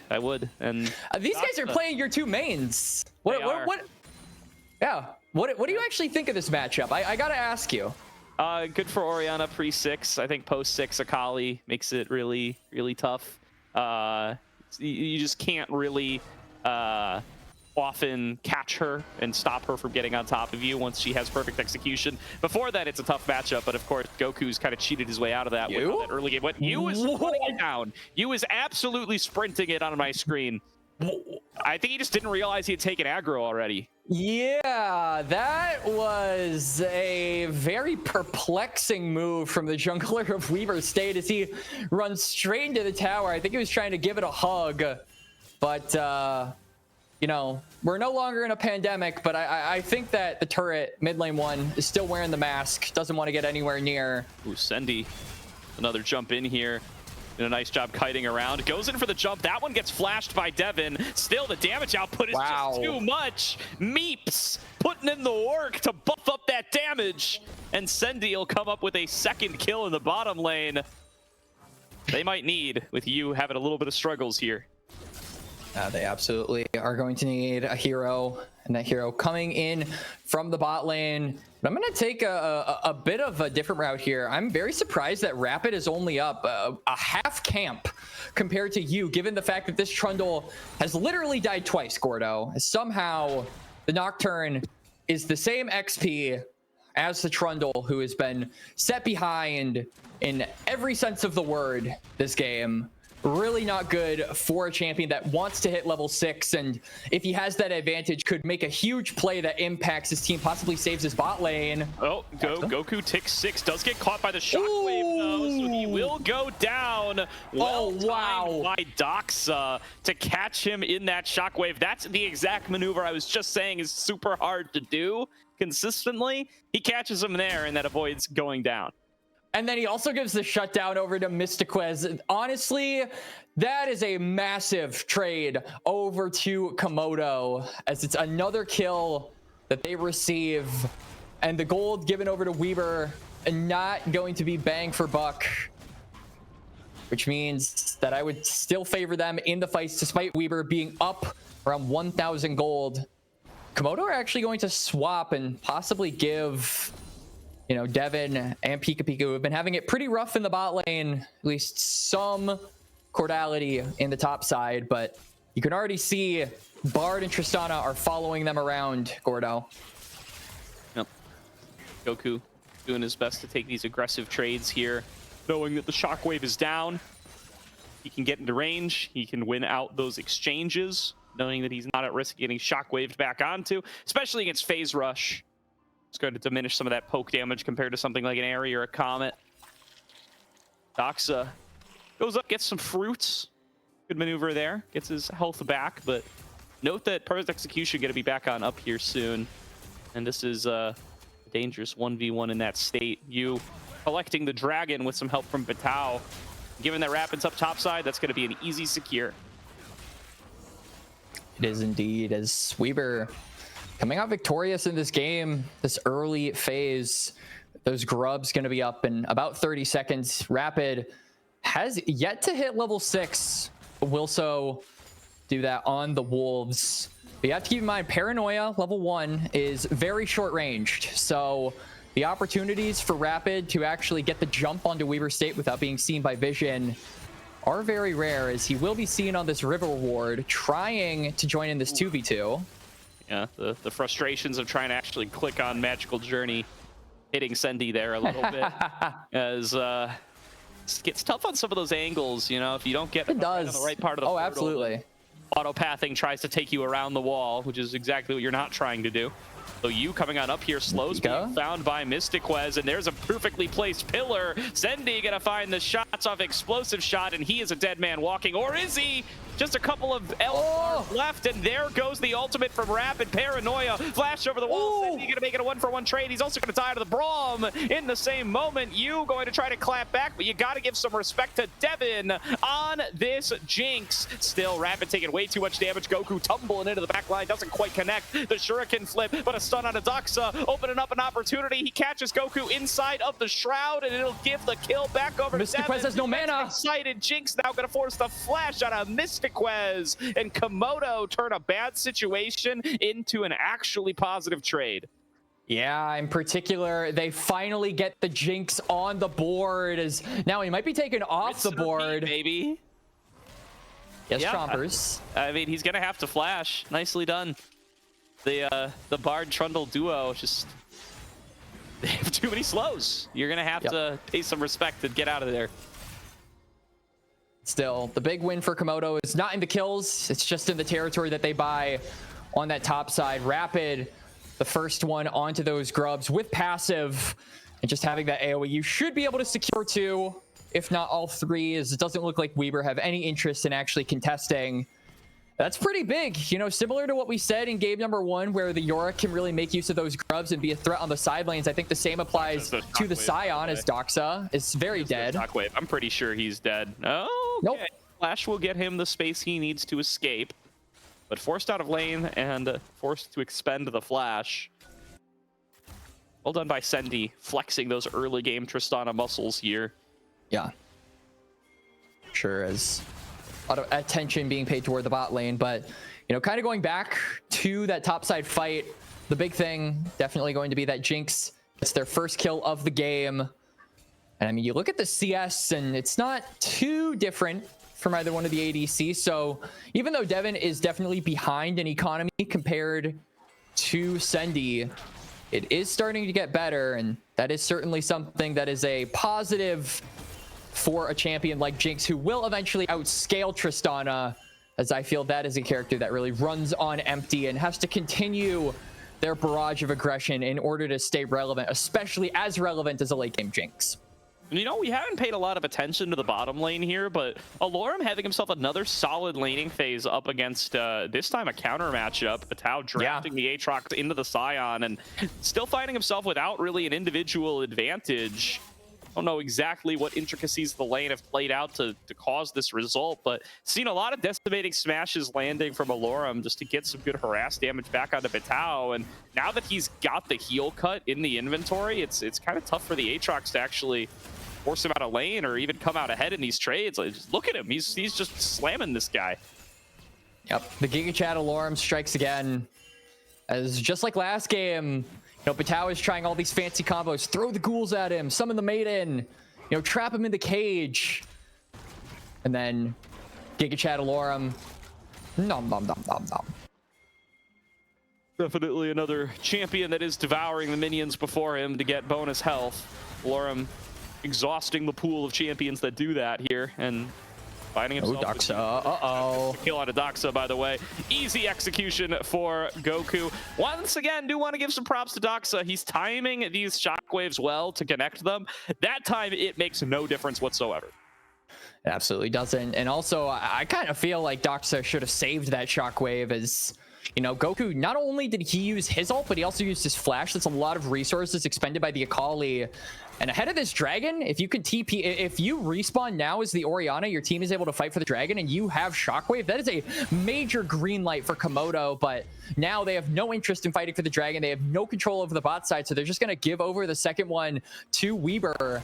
This will mean all they need is one more before they can complete those feats. That would be pretty massive for Weber to try and contend with this late game comp. And not only do they get the feats, but they delay that Dragon Soul significantly for the team fight team that is Komodo. Yeah, Devin also got his recall interrupted there a few moments ago by Sendy, so really eliminated any opportunities that they had to be able to potentially contest on that Dragon. Just going back and getting the Yuntal Wild Arrows now. That was a trade of ultimates of top laners. Just a little more time where Alorum's not going to be wandering over to join these fights, and that's a-okay for him. He's here to just stack up and become a big tanky menace later on in the game. The fact that Batao hasn't been able to get involved in any skirmishes, I mean, Weber's winning them without him, but still question how much value that Aatrox is going to be able to have later. They are trying to send some folks at him, though. There is no magic resistance to be found on this Scion. His flash will be forced by the Tempered Fate of Mystiquez. Uh-oh, Pika Pika. Getting in here. Pika Pika going to be able to throw up the shield, stay alive for now, but he does have you right in his face. And now here's the top laner. Oh, you going to be able to chomp down on a Pika Pika. And here comes Batao. Knocked up off the third Q. Sendy flashing underneath the turret. Shockwave? And he's going to die for that one, I think, although does manage to dodge out after getting shockwaved back in. So he will be able to stay alive thanks to a little bit of help from his friend, the barrier. Batao going to be able to connect Infernal Chains, but Doxa able to walk out of them in time. Still, they've lost track of Mystiquez, and here he comes to be annoying on the side on this bar. Doxa returns more damage than he takes, but the health bar for Mystiquez is enough to keep him going. Pull Batao back over the wall. I don't think they're going to be able to get anything out of this, as goofy as the Bard is. The Bard gameplay, electrocute, ignite, underestimate the damage at your own peril, as Doxa, like you said, manages to return fire. Still, though, I think Goku, or rather you, is... Oh, God. Really? Oh, not quite enough for the Infernal Chains. Wishing that that shape had spawned differently. But not quite there. You have to say, though, I think Yu is playing this Trundle very, very nicely. He's putting himself in harm's way, but these pillars have been really instrumental in giving the rest of Weber opportunities to actually find the correct picks, as Alora maybe in a bit of trouble, has his ult soon, but remember, the pillar is there for Yu. Yeah, as long as Yu is disciplined with his pillar usage here, there's nowhere for Alorum to go, so they will be able to finish him off. Oh, one more Soul Furnace. There it is. That's what the pillar's for, baby. Goku getting that kill. Although here comes Rapid. Oh, here comes the zombie. They got enough damage to give it right back to Yu. He falls down. It's a 1-for-1 trade up on that top side.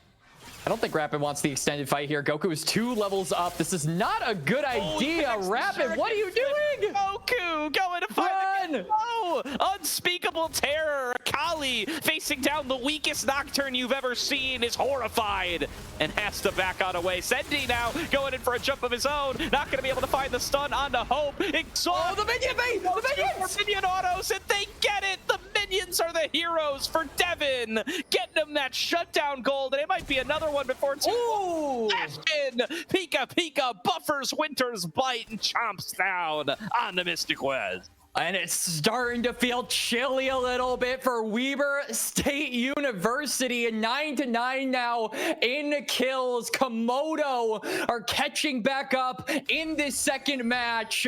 It's 90 seconds ahead of the Dragon, Gordo, so they could have an opportunity to look for a fight around that, deny the soul point from Weber. But here comes Alorum. Fool me once, shame on you. Here again, and this time he's facing down an AD champion, Hollow Radiance. Not going to make him as tanky up against Batao. And he has got nowhere to go. Ultimate going to be back up very soon, but he just doesn't have the time. Batao will get himself on the board again. A second kill to the Aatrox. Yep, Tao finally getting juiced up a little bit in this game. As now Weber with a man advantage, and with all of Komodo gravitating toward this bot side, it does mean that that Herald is open and available for WSU. This would be the feats acquired. Yep. And this would also be a major win condition for them to secure this third dragon. As oh boy, here we go again. Yeah, Doxa going to have to get a good dodge off in order to stay alive, but perfect execution will connect. Flash Wow. Terror, not going to fall for that one again, says Goku. And now Mystic West going to have to get himself out of here. Nope, he's just going to take the easy way. The flash on cooldown, but the life is staying. Doxa going to be dead for another 20 seconds. He will be down when the dragon spawns, and Weber aren't even giving Komodo a chance to react. They are just on the mid lane, breaking down the turret with the Herald they acquired. They're going to transition that into a bot lane play. Doxa has teleport, but doesn't have shockwave, so I don't think the angle really is here for Komodo to fight this. But then again, this would be soul point. This would be a very dangerous spot you put yourself in as the Lizards.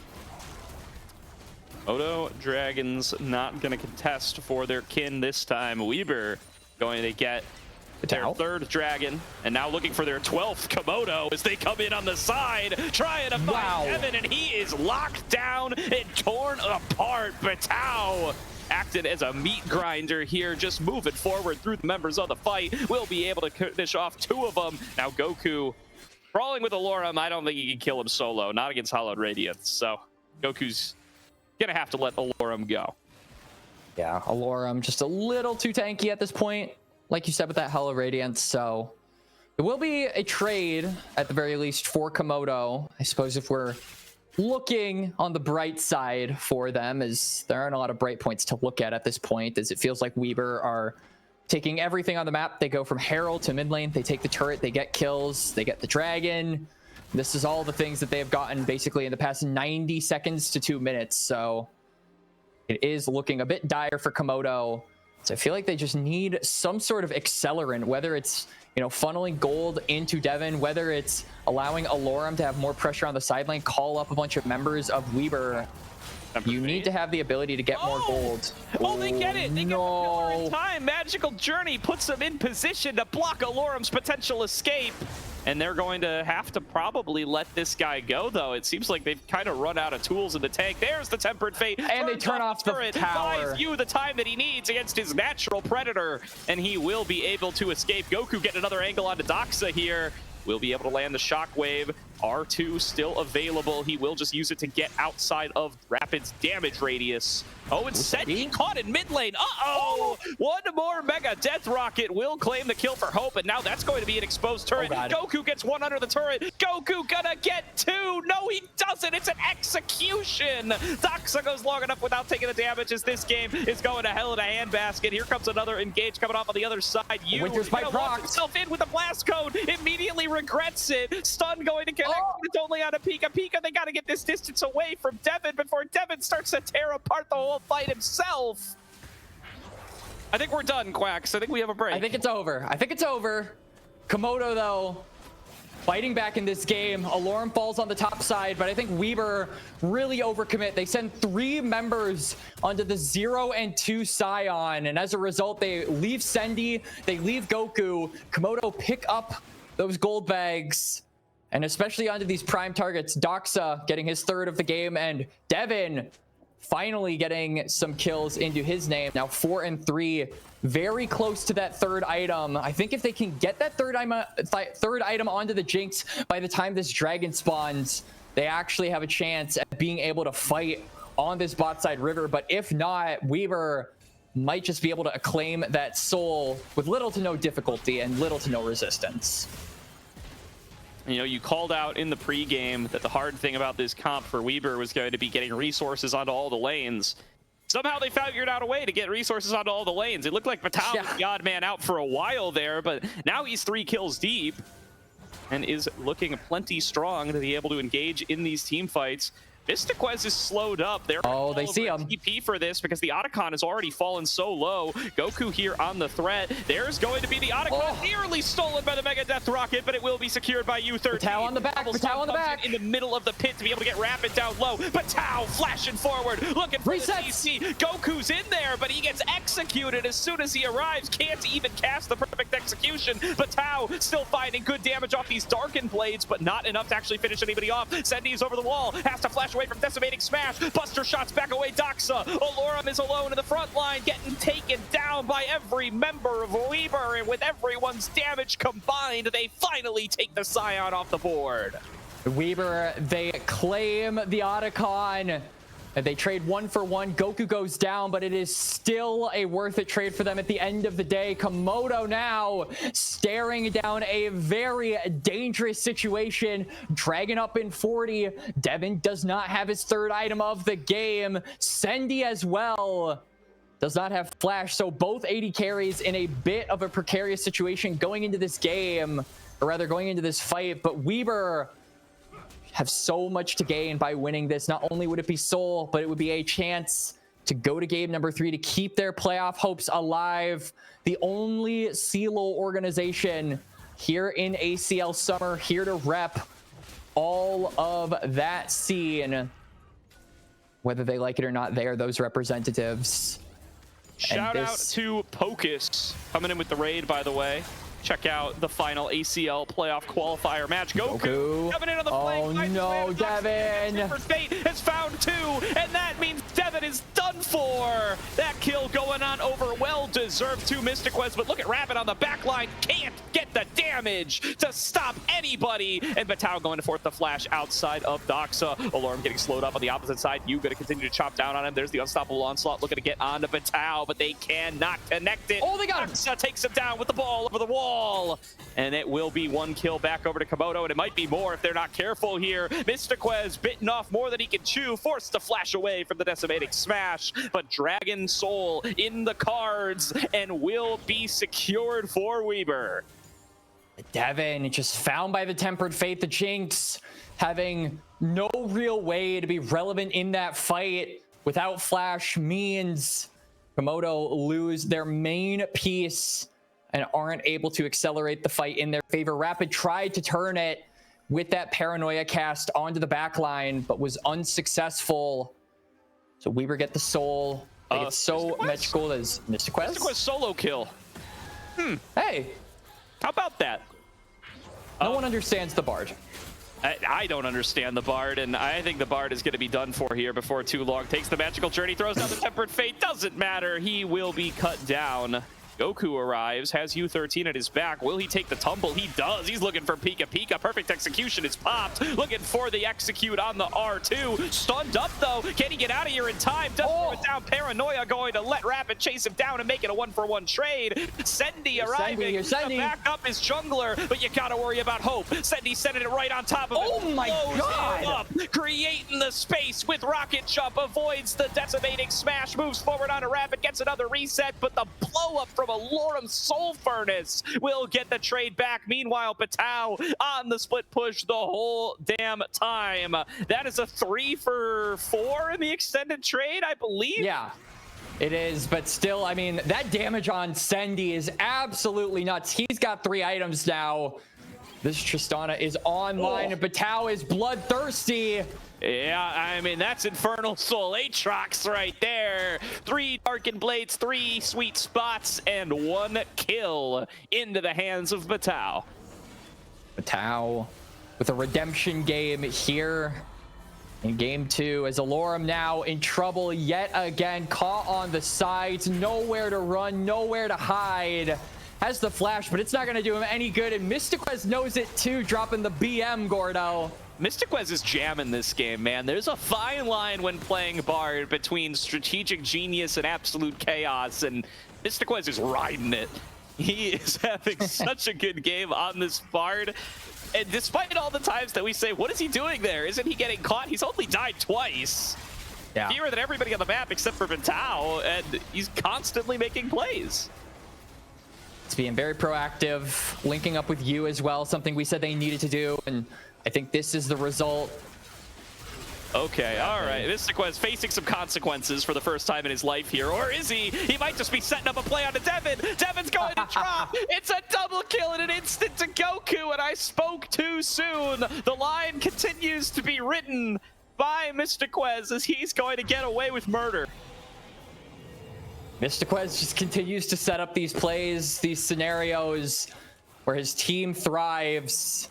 This is the starter for this squad, and we're starting to see why. They have had a lot of substitute troubles in the support role, as Doxa has no chance of going out. He gets blown up before we can even react, Gordo, as Alorum is soon to follow. Double for Sendy, and Weber, they want game 3, they want top 16, and they are fighting damn well here in the second game to get there. It is gonna be a game number 3, Quacks, unless Komodo can pull off some kind of miracle.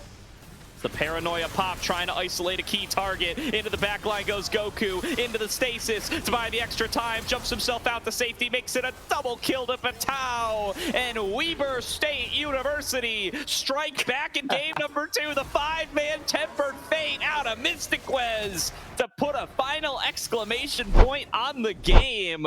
And what a move there from Mystiquez that whole game long. The former LEC competitor, now been a coach for the last several years. He comes back with a vengeance here in ACL Summer.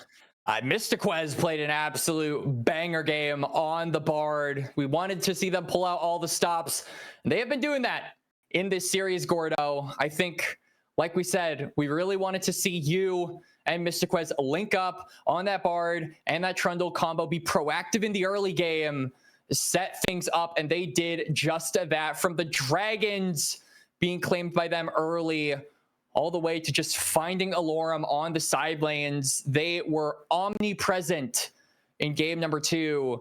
In game number 3, their spirits got to be riding that high for this last game of the ACL regular season. And I got to give props to my man Goku as well here, both the former pros pulling big weight for Weber in this game number 2. We talked about all the gauntlets being thrown down at Goku. He had his best champ given to him in game number 1, had his pocket pick taken away from him in the form of the Zoe, and Doxa absolutely styled on him with it. Then in this game number 2, he gets to pick his Akali into the Orianna, and they pick the Jinx into it anyway. I'm going to call it a little bit of disrespect here, and Weber State fully punished for it. Yeah. Goku was all over these carries this game.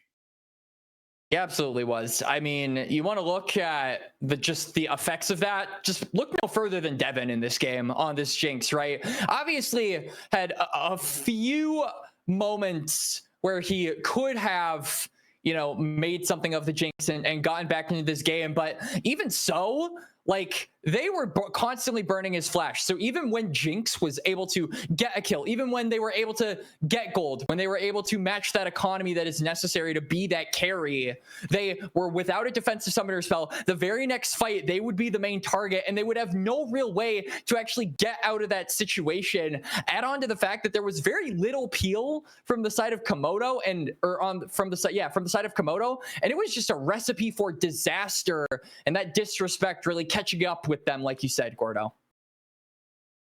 Certainly did. And going to now be a very interesting game number 3 here. Plenty of champions off of the board from 2 games of Fearless. And a lot of curiosity about what this mid lane matchup in particular is going to look like. Doxa and Goku trading blows back and forth. I think very dominant games, one apiece from each of them. And whoever has been having the better game has come away with the win. Really curious to see what matchup they find for themselves and what the priorities are going to be for both of those teams, who are certainly feeling the impact of having their mid laner ahead versus behind in these first 2 games. This is it, Gordo. One game is going to determine if you leave with nothing or you escape to the playoffs, go to that top 16, and can play against some of the best in the ACL summer. A lot is riding on game number 3. The stakes literally could not be higher, and we're all here for it. Witness this next game, because it will be the story that I think a lot of these, particularly the losers of this series, are going to try and escape for the foreseeable future, as these are 2 teams that should both be in the playoffs, Gordo, and it will be a major letdown for one of them. Certainly will be. We're going to throw it to a quick break here before we get into draft for game number 3. Do want to give another shout out to Zen Market here, your one-stop solution for buying products directly from Japan. They'll help you buy items from over 10,000 shops, as well as place bids on auctions on your behalf. They'll even consolidate all your items safely into one box and can ship internationally. They provide excellent customer service in 19 languages, which is why Zen Market is trusted by over 2 million users worldwide. Click on the panel below the stream or check out the link in chat to try them out now. If you sign up with promo code Aegis, you get 1,000 yen off your first international shipping fee. In addition, check out the special viewer giveaway, ! Giveaway in the chat for the link for your chance to win a Nintendo 64 courtesy of Zen Market. Thank you once again to them, and we will see everybody for game number 3 after just a few short moments.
Welcome back, everybody, to tonight's broadcast of the ACL, where we have got ourselves a game number 3 between Weber State University and Komodo. Hard-fought battle for one more spot in the ACL playoffs. Neither of these teams want to be eliminated, but one will after one more game. Yeah. And sorry, our producer is laughing and I just like die. It's a pretty intense game, Gordo. It's a pretty intense series, and frankly, I feel like this is a game where, again, when we started this series, we were really looking at Goku and Doxa. This was the matchup that I think really caught our eye as two mid laners that have a ton of history, both representing their regions in tier 1 and being a very prominent figure formerly in tier 2, at least in NA. So now we're going into game number 3. Those champion pools are significantly pitched. Doxa doesn't have his Zoe. Doxa doesn't have his Akali. And then same thing goes for Goku. No Talia, no Orianna. So the big question that I think really comes to my mind for this third and final match, Gordo, is what are these guys actually going to be playing? And what exactly is the team going to have that can play around those picks and make sure that they fit into the grand scheme of a comp? That's going to be the difficulty here. My eye is going to continue to be on the mid lane. Moto moving to the red side for the first time tonight are going to get themselves last pick, counter pick. What can they do with that tool? Will they use it on Doxa? Will they use it for Alorum? Are they going to try to get a bot lane advantage? I mean, that's the kind of decision that really could make or break this entire series based on how it has played out so far.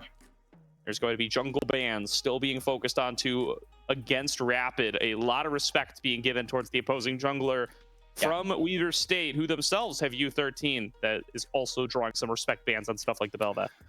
And I feel like this is the kind of thing where you just immediately opt into comfort, right, Gordo? I think when the chips are down, when, you know, you're not sure about the other guy's hand, whether or not they have like a royal flush, 5 of a kind, any of that stuff, you play what you know. And so that Komodo ban coming out for that Komodo ban being a Gwen, it signals to me that we might get something a little bit spicy from the Komodo top laner in the tank department. I don't know, maybe a certain somebody that's good at the Malphite or all those tanks, possibly a Zac. You know, I think that Alorum just has so many weird tanks in the arsenal. That Sejuani is the most apparent, but that's just going to be banned away. We're not letting that one through. For sure. Jarvan to finish things out. Pantheon as well. 5 jungle bans, assuming that that's Zyra is for jungle, and it is. That's where it got the buffs. That's where they're banning it. But what does slip through is that Azir, been banned on red side by Weber, now gets left up, and Goku will snatch it up. Knows that he doesn't have control over whether he's going to get counterpick or not, so he is going to go for his most played and for a staple of all metas, the Azir. Now Komodo have a bit of a choice. I think the most common matchup with the Azir is obviously that Talia, but it's Fearless away, and Komodo are just gonna go straight up crazy. This is what we were talking about, Gordo. Comfort trumps all when the chips are down. Devin playing his world famous, region famous, I should say, until this man smashes EU, which, you know, I hope he does one day. This man is very talented. Is going to be playing his region famous Lucian, and then we've got the Doxa on the Yone. We said this man loved the mobility champions. Yone is one of his best. And so they are going to just immediately lock those two in. Weber going to go with the bird duo bot lane lovers down there. So already both of these teams really just going for what they know and what their comfort levels dictate. Yeah, a little Zyricon action for the side of Weber. Going to be a strong duo to face off against whatever the Lucian partner ends up being.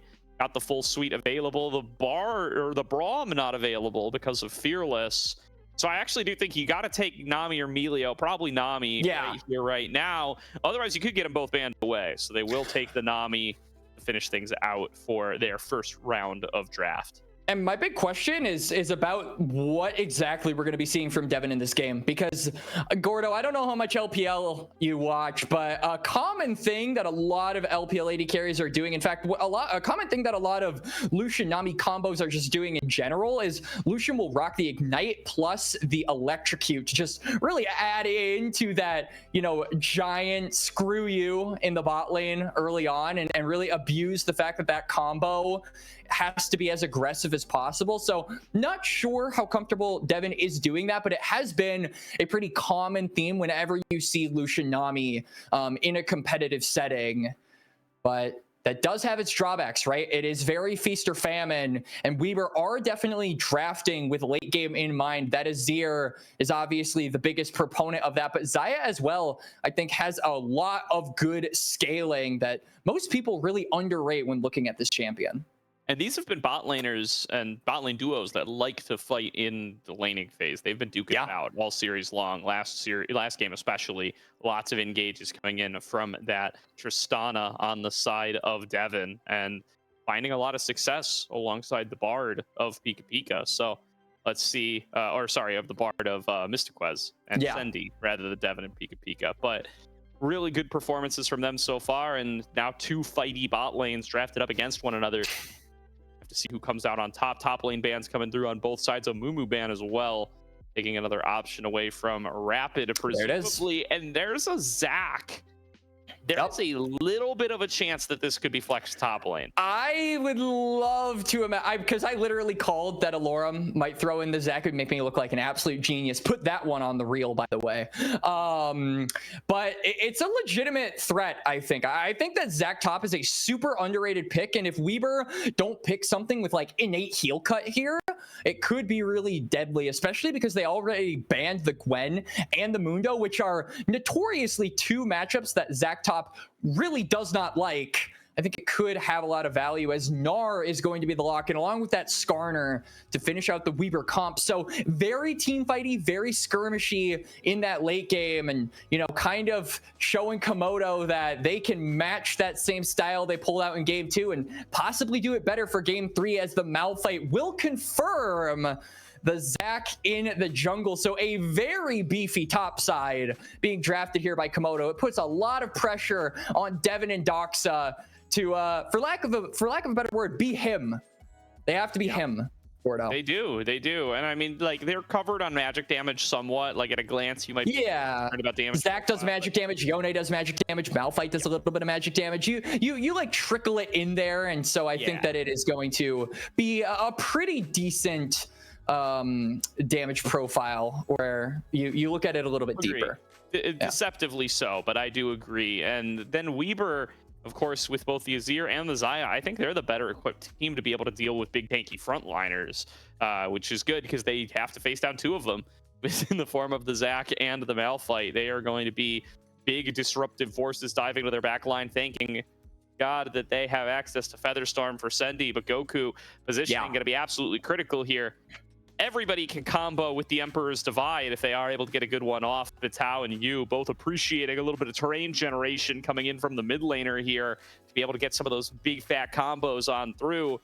And I think I'm curious if Weber is going to prioritize those, or if they're going to try to play a more kite back disruptive style, given that Alorum and Rapid, they got nowhere to go but in. I think throughout this series, grubs have been really the big point of contention for games 1 and 2. Game 3, though, I don't think we're going to be seeing a lot of grubs action. I think it really is going to be a tale of who gains control of that bot lane river, and who is able to control those dragons as early as possible, because these are two teams that really want to just group up as 5. They don't have a ton of agency in the side lanes. Obviously, I think you want to put like Goku and Batao potentially in the side lanes. Batao, you really just want to stack up that rage, and Goku, you're going to probably be looking around that 14 to 20 minute mark to just stick him on a side lane to get that gold and get 3 items on Azir. But Drakes are really going to be telling, and I do think that'll be the main point where we see action in map 3.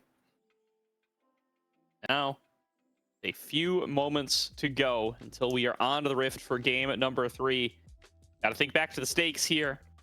What is up for grabs. A spot in the ACL playoffs, double elimination bracket, at least 2 more series. Plenty left to play for. Games next week, opportunities to continue to move forward in the tournament. Prepared to just have it call it here, and you know, maybe you play OQs this weekend and next after that, but after that might just be your season, at least until fall ACL.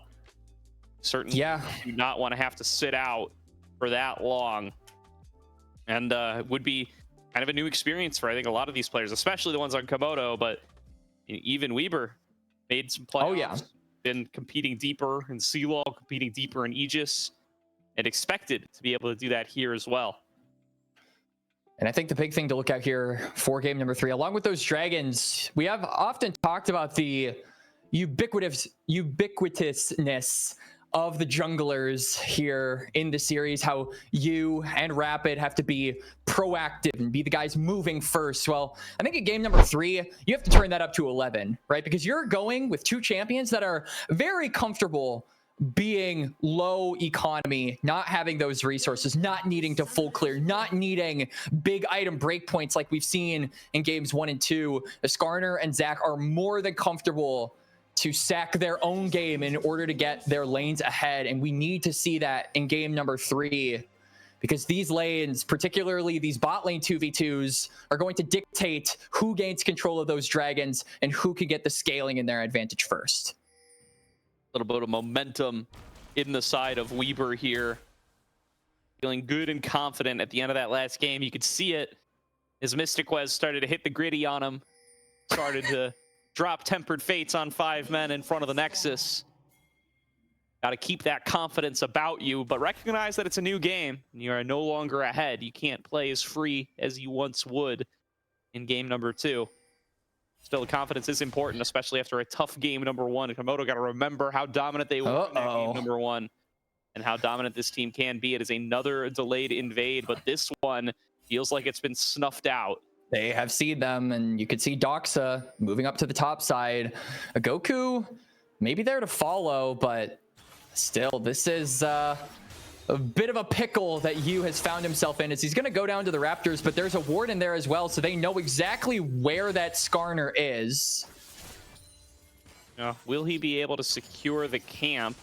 Does have Doxa coming up to disrupt his actions. I see 2 CS already in Rapid's pocket. Rapid got the smite as well, so you going to have to flash away. And Rapid gonna come up with the win on that level 1 jungle exchange. You gonna have to be flashless behind and heading back to his own camps. It's a pretty rough start for you. Not only does he get the delayed clear for the Skarner, but he also loses that flash.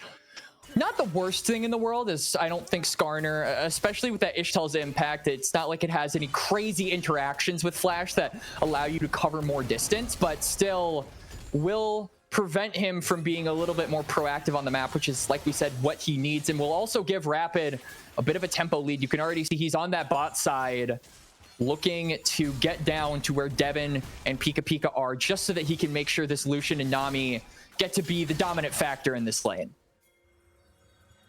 What they need. I think the shove in here early on are Devin and Pika Pika, trying to keep that advantage for as long as they can, chasing down the Xayah Rakan duo. Goku, though, thanks to some of that time Doxa spent wandering up, plus just the range advantage, is having a solid early laning phase into Doxa. Yeah. Got big chunks down, got the early level 2 supported, although Sendy falling lower and lower despite the shielding from Mystic Wes, and both of these folks are going to be... Oh! 2 versus 2 solo kill. First blood goes to Devin.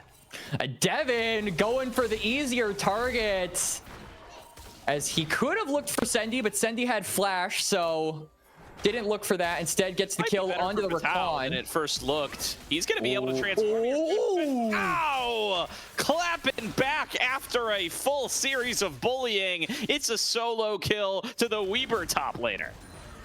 Yep, good kill there from the Gnar, as you can see Rapid maybe not looking for a kill onto Goku, instead looking to just cross over and secure double crab for himself. This is what the tempo advantage And that mistake from you at the level 1 top side is going to give the Zac. He is still on his first clear, so it is really not looking up for the Skarner. But again, this is a champion that doesn't need all the farm in the world. He could be down, but he is never out. That CC, that damage that he provides early, especially once he gets that impale, those are all going to be useful regardless of gold generated. So it's just a loss of time at the end of the day that I think hurts him the most. Oh, continuing to get some really good trades here. Devin wins the this feather pull, and this is going to be another 2 versus 2 kill to Devin and Pika Pika. Youth coming in from behind, going to be able to force that flash out of Devin. Heal came out of Pika Pika as well. And it is just another straight up kill in the laning phase, going the way of the Komodo bottom lane. I mean, they burned the flash from Devin, but realistically, they're going to be able to just reset. Devin will get an item advantage, a massive one over Sendy at this point. And even if you get a good engage as Mystiquez, that Lucian is going to be able to return fire. You might get damage on him. You might be able to abuse getting some CC on him because it doesn't have that summoner spell, but he should be able to win out in these trades regardless due to just how strong he is at the current moment. It's a really dire situation for the Weaver State bot lane, and one that they have to get out of because this situation can go from bad to worse very quickly with the help of Rapid, who is just waiting in the wings. Here comes an elastic slingshot in, prioritizing Sen and Mystiquez. Just going to stay on top of this lane all day long, but stretching strikes did not connect. Still going to have to abandon the wave here. They're going to get a good trade back into Devin once again, dodging out on the Blade Caller. That makes such a difference. Oh, Lorum sees an all-in angle and claps right back at Batau. It's a solo kill back to him.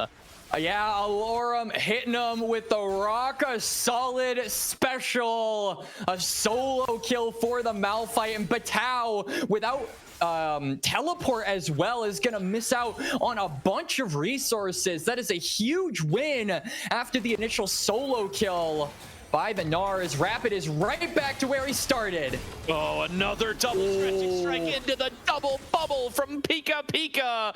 And Devin will claim his 3rd. Absolute domination in the bottom lane from Komodo, and Rapid is just here to keep that train chugging. And Yu wants to trade in the mid lane, but Doxa has ult, has flash, has so many safety nets that he can use, but it might not be enough. Oh, nice move by Doxa, dodging out on Emperor's Divide with Fate Sealed. And that will be what keeps him alive and keeps him with his flash in his pocket. Goku is having a good laning phase, but Doxa refuses to let him make it great, even with the help of you in the jungle.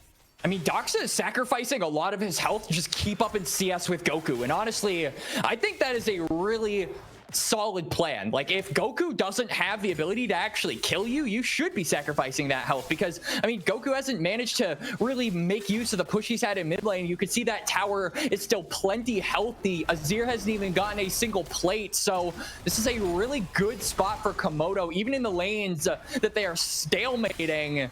They are not falling behind, and they are setting themselves up for a late game win condition with this Yone. But for the time being, we got to pay attention to that early game win condition, Gordo, and that is Devin 3-0 on this Lucian, demolishing all of Weaver State.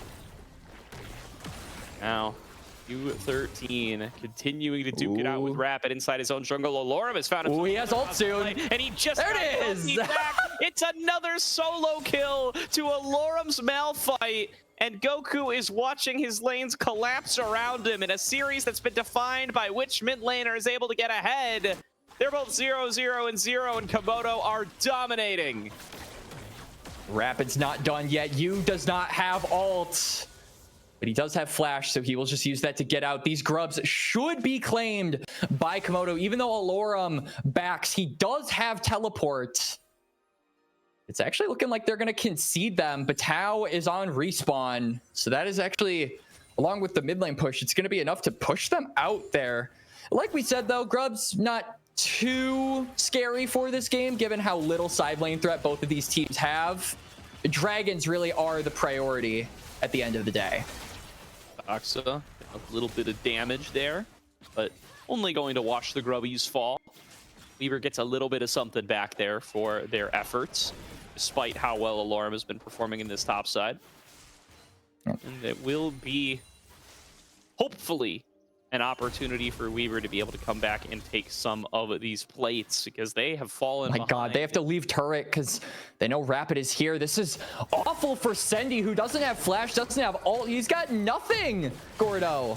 Yeah, just gonna have to back away, and I mean, they might get Mystic Quest anyway. He needs a target to jump back to. Finally gonna get it. U13 is here to cover as well, but it's still a 4 versus 3, and they are just going to have to concede this whole darn wave. Goku gonna get some time to push in mid. He's gonna get some time to use these grubs to put more gold into him, and it's feeling more and more like Goku is the last hope for this team. He is going to need it to pop off a massive. As they go back on in here, Yu is looking for Rapid, gonna be able to pull him back. Rapid might have bitten off more than he can chew here. Feather do connect, and they will be able to donate this Zac kill. But Tao TPing feels like it's going to put a ceiling on how good this play really can be for Weaver, though.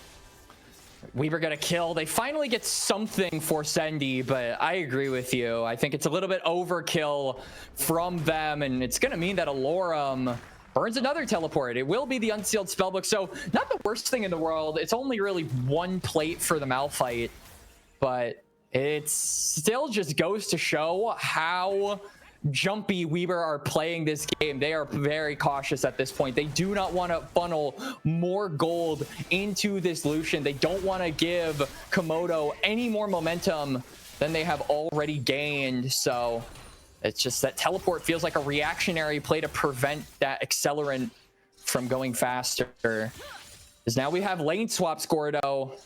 Dragon up in about a minute. And I feel like this is not necessarily the wisest move from Weaver, as they shouldn't have numbers advantage when this spawns. No, but even if they were even in numbers, they would be disfavored for it. Oh, Goku trying to call him out here, but Fate Sealed connects for Doxa. Here is an attempted pull under the turret from Yu, but the timing was just a little off. Goku died just a little too soon. And it will be a kill back to Doxa, and that feels like another nail in a Weaver's coffin. They still have some time to rise back up, be the Undertaker, but it is a tough look here as Patao's about to get the block. Here comes Mystic Quest to try to turn it back. Blade Caller to pull it back in to try to turn it back onto Devin, but the healing is just too much. Devin is just way too strong, and they'll clean up all 3 members. Goku might have just made it 4, and Yu might make it 5. This could be a 12-minute ace to Weaver, or to Komodo rather, as everything falls apart for Weaver. Goku just trying to stay alive. And it's just Goku on the bot lane. That wave is going to be crashing. I don't know if Komodo want to commit for this because of how low Rapid is. He also doesn't have passive.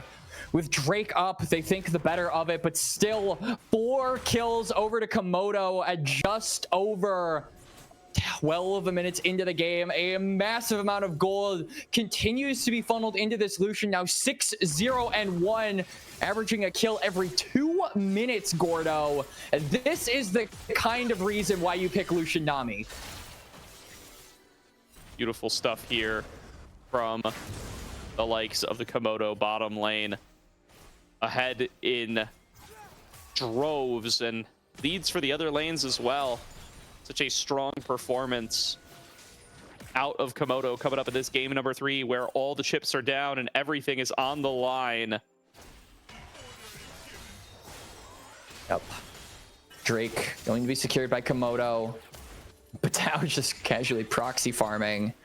You could see neither jungler has let up from the pressure on this bot side, but Rapid has just been that much faster. It feels like this Zac, even from that level 1 play, right, that failed invade by Yu, it has had pernicious effects on him. It's just allowed him to be that much slower than his opposition, and the result is constant coverage for the Lucian and the Nami, even in situations where they might not be the best positioned. They are more than capable of fighting, as now Doxa might be mispositioned.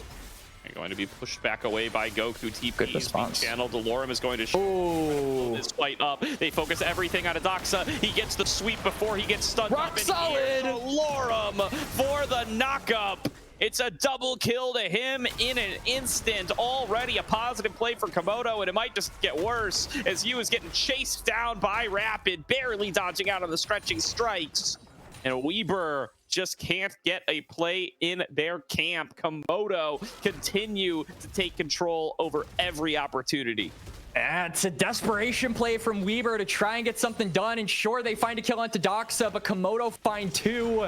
And I feel like the worst part, the thing that almost wraps a bow on this exchange for them, is that the mid lane turret, that gold, continues to go the way of this Lucian, who should now get his second item. He picks up that Navori ahead of this Herald. There should be no debate as to which team is stronger around this objective coming up in a little bit.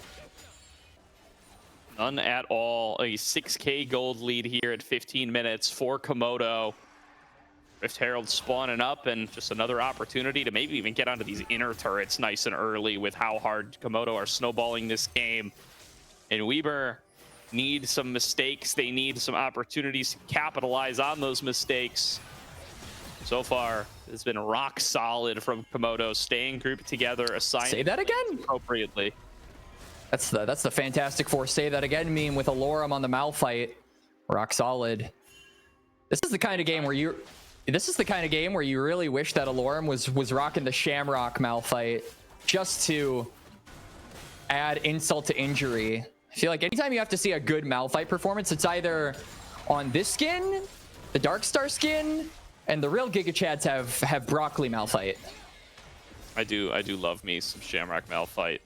Whenever, hey, you could go for the Shamrock Shuffle after every kill. It's revenge on Mystiquez going for the BM on that top side in game 2.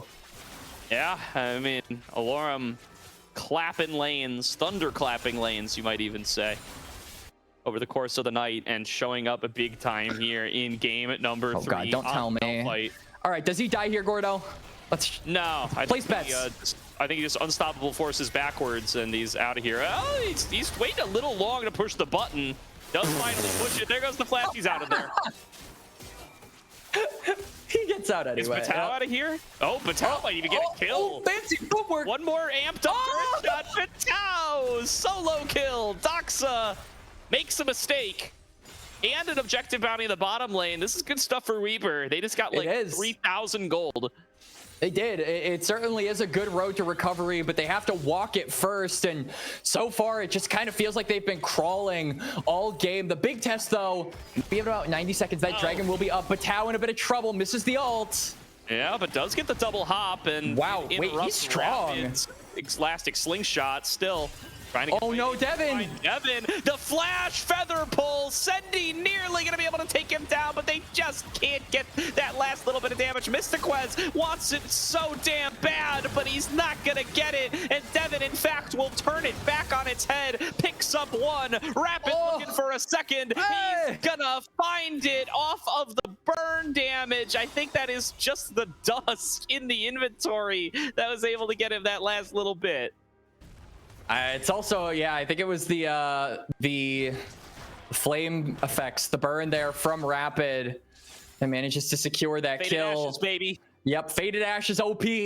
40 seconds until this dragon spawns. This would be soul point for Komodo, a comp that really wants to bridge this threat from the Lucian to the Yone and the Malphite.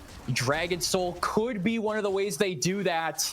Weber, they did get a little bit of gold over the past couple of minutes. They got that turret in the bot lane, as well as a kill added onto their name. Doxa falling down there to Batao on the top side.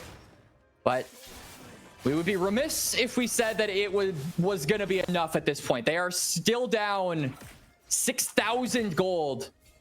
It is a very dangerous game for Weber to play if they want to tango with Komodo on this Drake. But almost a necessary one, it feels, if you want to save your scaling. Oh, Doxa and Batao going at it again. Saw that go Batao's way earlier. See if he's going to be able to maintain that status. Dragon number 3 started up. The fact that Alorum is here to tank up everything going to be a massive problem for Weber. And Sendy still just sitting on one item, so far behind compared to Devin. just feels like they're forced to see these sorts of objectives on even numbers. Yeah. Komodo are in no rush to go for that Drake. They're just going to pop the Herald. It's not actually going to charge, so bit of a waste, but still forces Weaver to group up. And at the end of the day, 5v5s are what Komodo wants. Falling damage significant. Devin able to just push back the opposition that way. Doxa appears to have sustained everything back up and is keeping on at taking the fight to Batao, who nearly connected that slashing strike, but not quite there. You know, the eyes are still going to be on Goku here. He's 2 items strong on the Azir. They need this guy to show up for them as he has shown up for them. So the moment Yu goes for it, he's just going to get ulted. Yes, he is. And can he find a way to get in here? Opportunities. Round 2. Slim. Flash forward from Doxa. It's a solo kill for him. It's soul point for Komodo as they win out on both sides of the map. They're going to push in the mid lane. The top lane, the waves aren't the greatest for Komodo, so they might want to correct that before starting up this Otacon, but they're actually just going to rip it with Doxa on the other side of the map being that threat on top side, also having teleport. He should be able to join up. That'll be numbers advantage, so they're baiting Weaver State, daring them to come into this circle. That Otacon does a lot of damage. Spellbook Smite, and they have abandoned Doxa on the top side. Yep, they're actually going to start it up. All right. Weaver hitting him with the no U card, the Uno reverse card, if you will. Batao TPing, Doxa TPing. It's at 7,000, quickly falling. Yeah, there's going to be an engage coming up. Orum diving in. Rapid going to be able to find his way onto Sendy, and that might have cooked the fight already. There is going to be a follow through from Hope, continuing to fire on through. Rapid continues to find the stretching strikes, continues to hold down every member of Weaver for the incoming damage of Komodo. But Tao going to fall in the mega form. Goku shuffles them back, but he is 1 versus 5, and one man cannot stop Komodo. An ace for 0. 420 on the scoreboard. Komodo blazing their way through this team fight. But they don't have a wave. They can't push for these towers. They get the Otacon, though. They get the soul point. That's so many win conditions there for the taking. So much gold given over to the win condition champions. They're just going to take their resets. Baron going to be up in about 3 minutes. You have to believe that Komodo are just waiting for that timer before making another big move. There's going to be a massive, massive mountain to climb back up if you're Weaver trying to get your way back into this game. It is so difficult to be able to surmount this kind of advantage, especially now that the Otacon has been given over. The level leads, the gold leads. You just has to back on off of this Scuttle Crab, and Rapid might make him take the fight anyway. A pick onto the jungler, and another one in the pockets of Doxa. Yep, Doxa, third of the game, is now Mystiquez has to run away, and he will expediently exfiltrate this, but Devin has different ideas. As there goes Hope once again. Look at this man! Devin, I mean, Devin doesn't have to stop for anything. Who's They're in the base! Is it going to be Goku? Hasn't been so far. A nice flash from Sendy. Gets the lockdown onto Pika Pika. But Devin continues to stand and fight. It's a triple kill for him. Looking for the Quadra. Caught by the Emperor's Divide. And Goku will get the fight. But now taken down by Doxa. Komodo. They got plenty more carries in the tank. Rapid's still here. Doxa's still here. And Lorm's been sitting bot lane the whole time, by the way. Yeah, Lorm's just been chilling up to typical top lane activities in the bot lane. Is now Rapid escapes the impale. Yu wants to chase for the kill, but he's not going to be able to find it. Doxa saying, I'll take you all on. Mystiquez, he has to run. And now another kill picked up for Doxa. Can the rest of them be able to finish him off? Get some of that shutdown gold. I do think Vitao's going to find it here. They block the Fate Seal. Both of them do. They've fallen victim to escapes from Doxa enough times this game, and they will not let it fall through this time. Nope, they won't. They will finally get some penance for this game, but it will be short-lived. Dragon up in less than a minute. Doxa, his death timer does not extend that far. It's now Sendy. No ult, no flash, no hope. He gets a blanged down. Devin, what sound does your gun make? Because this man is absolutely demolishing the members of Weber State. 13-1 in the big decider game. He is showing up, Gordo.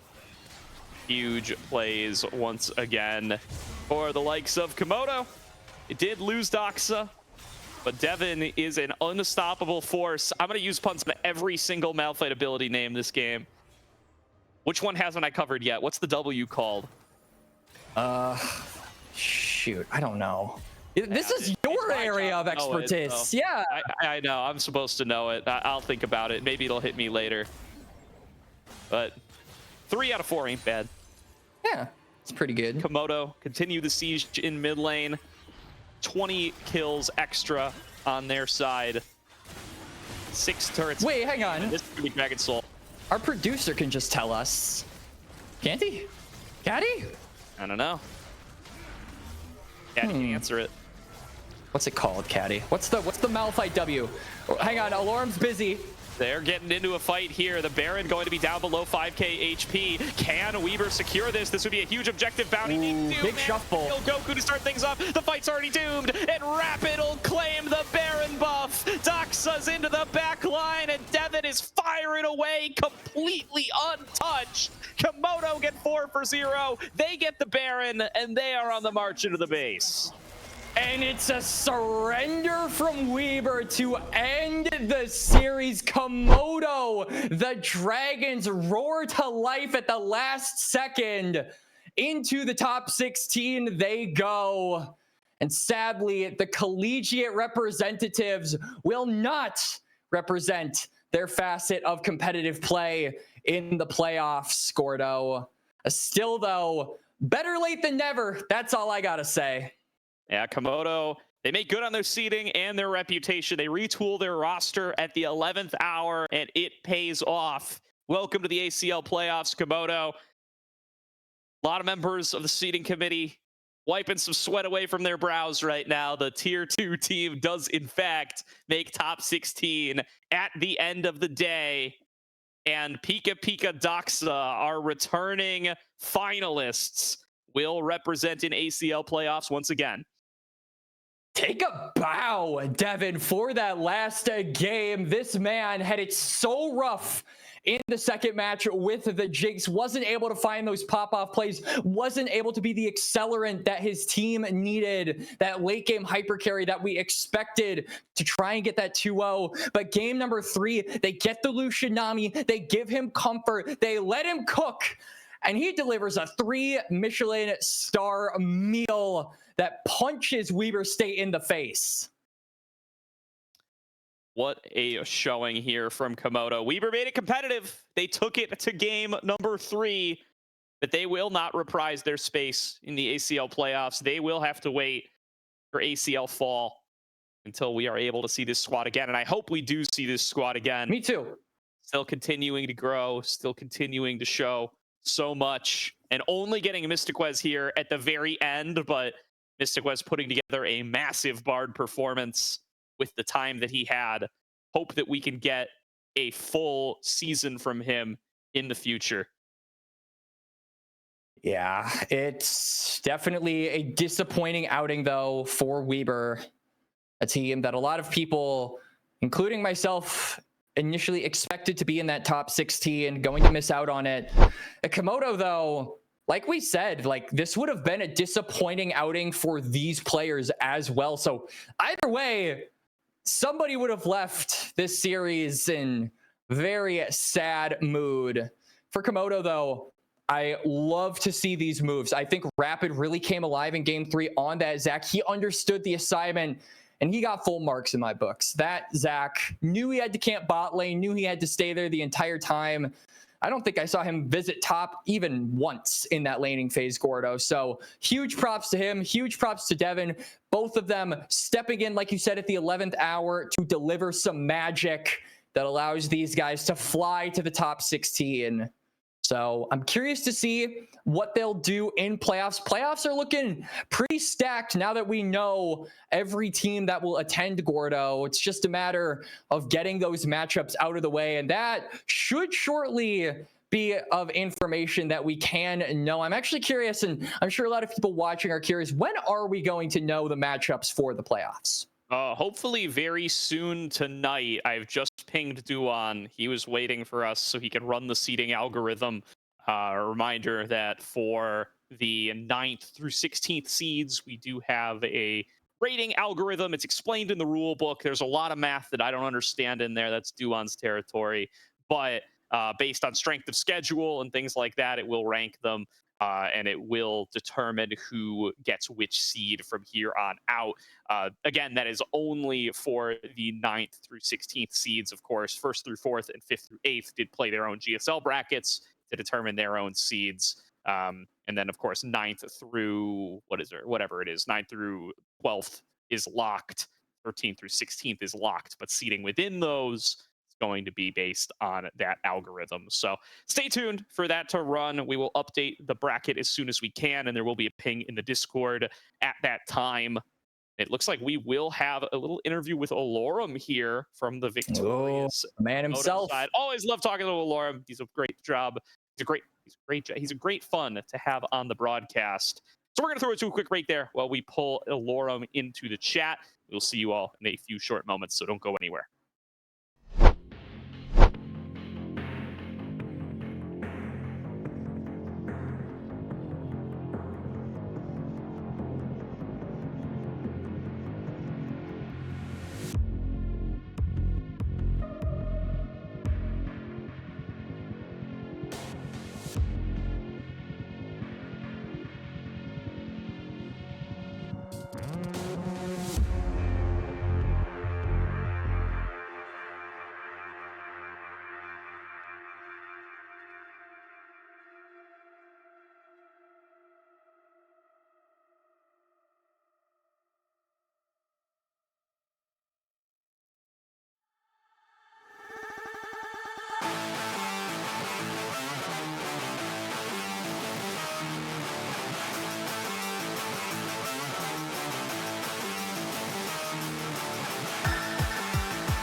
Welcome back, everybody, to tonight's broadcast of the ACL, where we are joined by Olorum off of Komodo.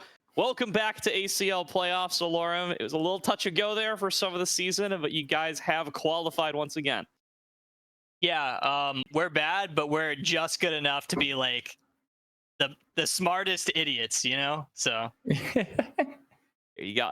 Listen, that's a great title to give to yourselves there. And let's talk a little bit about that regular season. So you guys, yeah, you had some difficulties along the way. You retooled the roster a little bit at the end here. So what do Rapid and Devin bring to the team now that you guys have gotten them in here for that last stretch? Rapid and Devin just bring two new fresh, warm bodies to the stage, because Docs is messaging me, Alorum, bro, like, what do you think of the roster? Like, should we do? I tell him, do whatever you want. I will play with anyone. So I would also include, bro, I'm 30 years old soon. I don't care. I'll just play my tanks in the top lane. You know what you get. They're good players. Rapid and Devin, they've been a while. They're good. not to say the last guys weren't good, but these guys are also good. So this just happens to work with us a little bit better. Yeah, absolutely. And obviously going into the playoffs now, locked into the playoffs. Congratulations. You guys are seated in, I believe, the 9 through 12th pool, Gordo. Confirm or deny if I'm wrong or right. No, they'll be 13th through 16th because they just 13th through 16th. So obviously you guys will be facing one of the better teams, right? As 13 through 16 will be facing 1 through 4. So is there like a certain tier list of like, do you want to face like most comfortable facing to like least comfortable facing of the top 4 teams? For reference, it's CCG, Supernova, Citadel, and Papas that are the top 4. Okay. 1, I don't know who's on any of those except for Citadel. I haven't looked all season. 2, is this double elim? Yes, it is. Yeah. Great.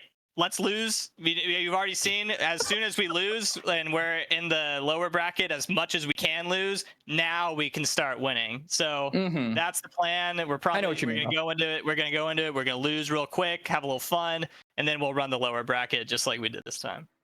There you go. No, there's been some pretty deep lower bracket runs in the Alorum ACL history. I've seen those many times. So we'll see. No one loves losing more than me. All right. Well, we'll see how those are able to perform.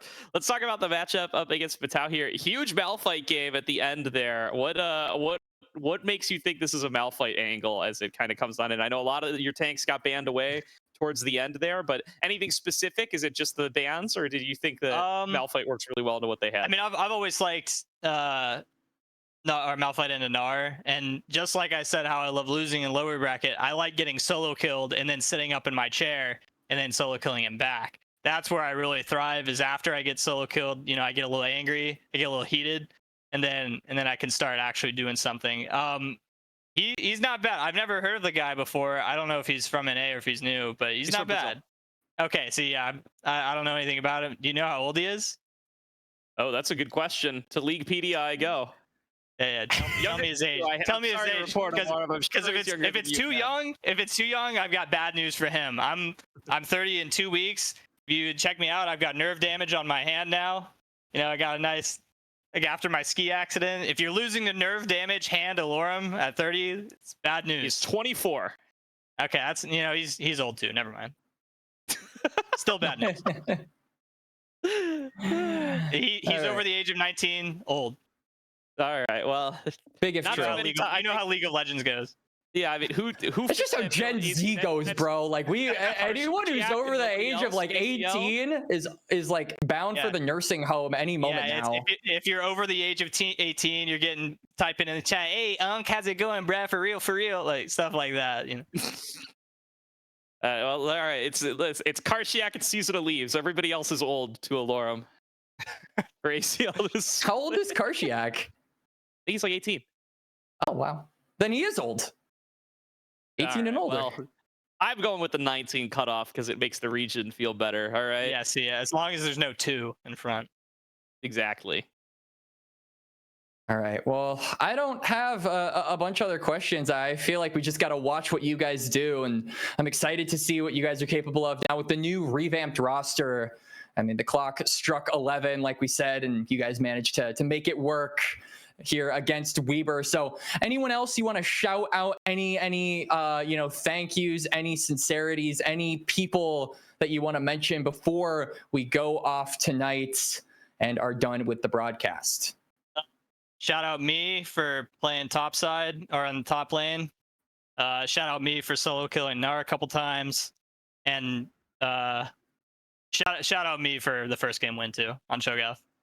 Let's go. All right. Well, thank you very much, Laura. The triple shout out to add to the list of accomplishments on the night. Welcome to ACL playoffs. Looking forward to seeing you guys play throughout the rest of the split. Thank you, everybody, for tuning in at home. We will be live with ACL playoffs Monday and Tuesday next week. Going to keep it at the same starting time for now till we get over to those best of fives once we reach top 6. But it has been a hell of a regular season. Stay tuned to the ACL Discord or the Aegis Discord more generally for the full bracket reveal as soon as we have got that calculated for you. For myself, Quacks, and Caddy on production, thank you all for hanging out with us tonight. Shout out once again to Zen Market that's code Aegis for 1,000 yen of your first shipping fee. We will see you guys next time.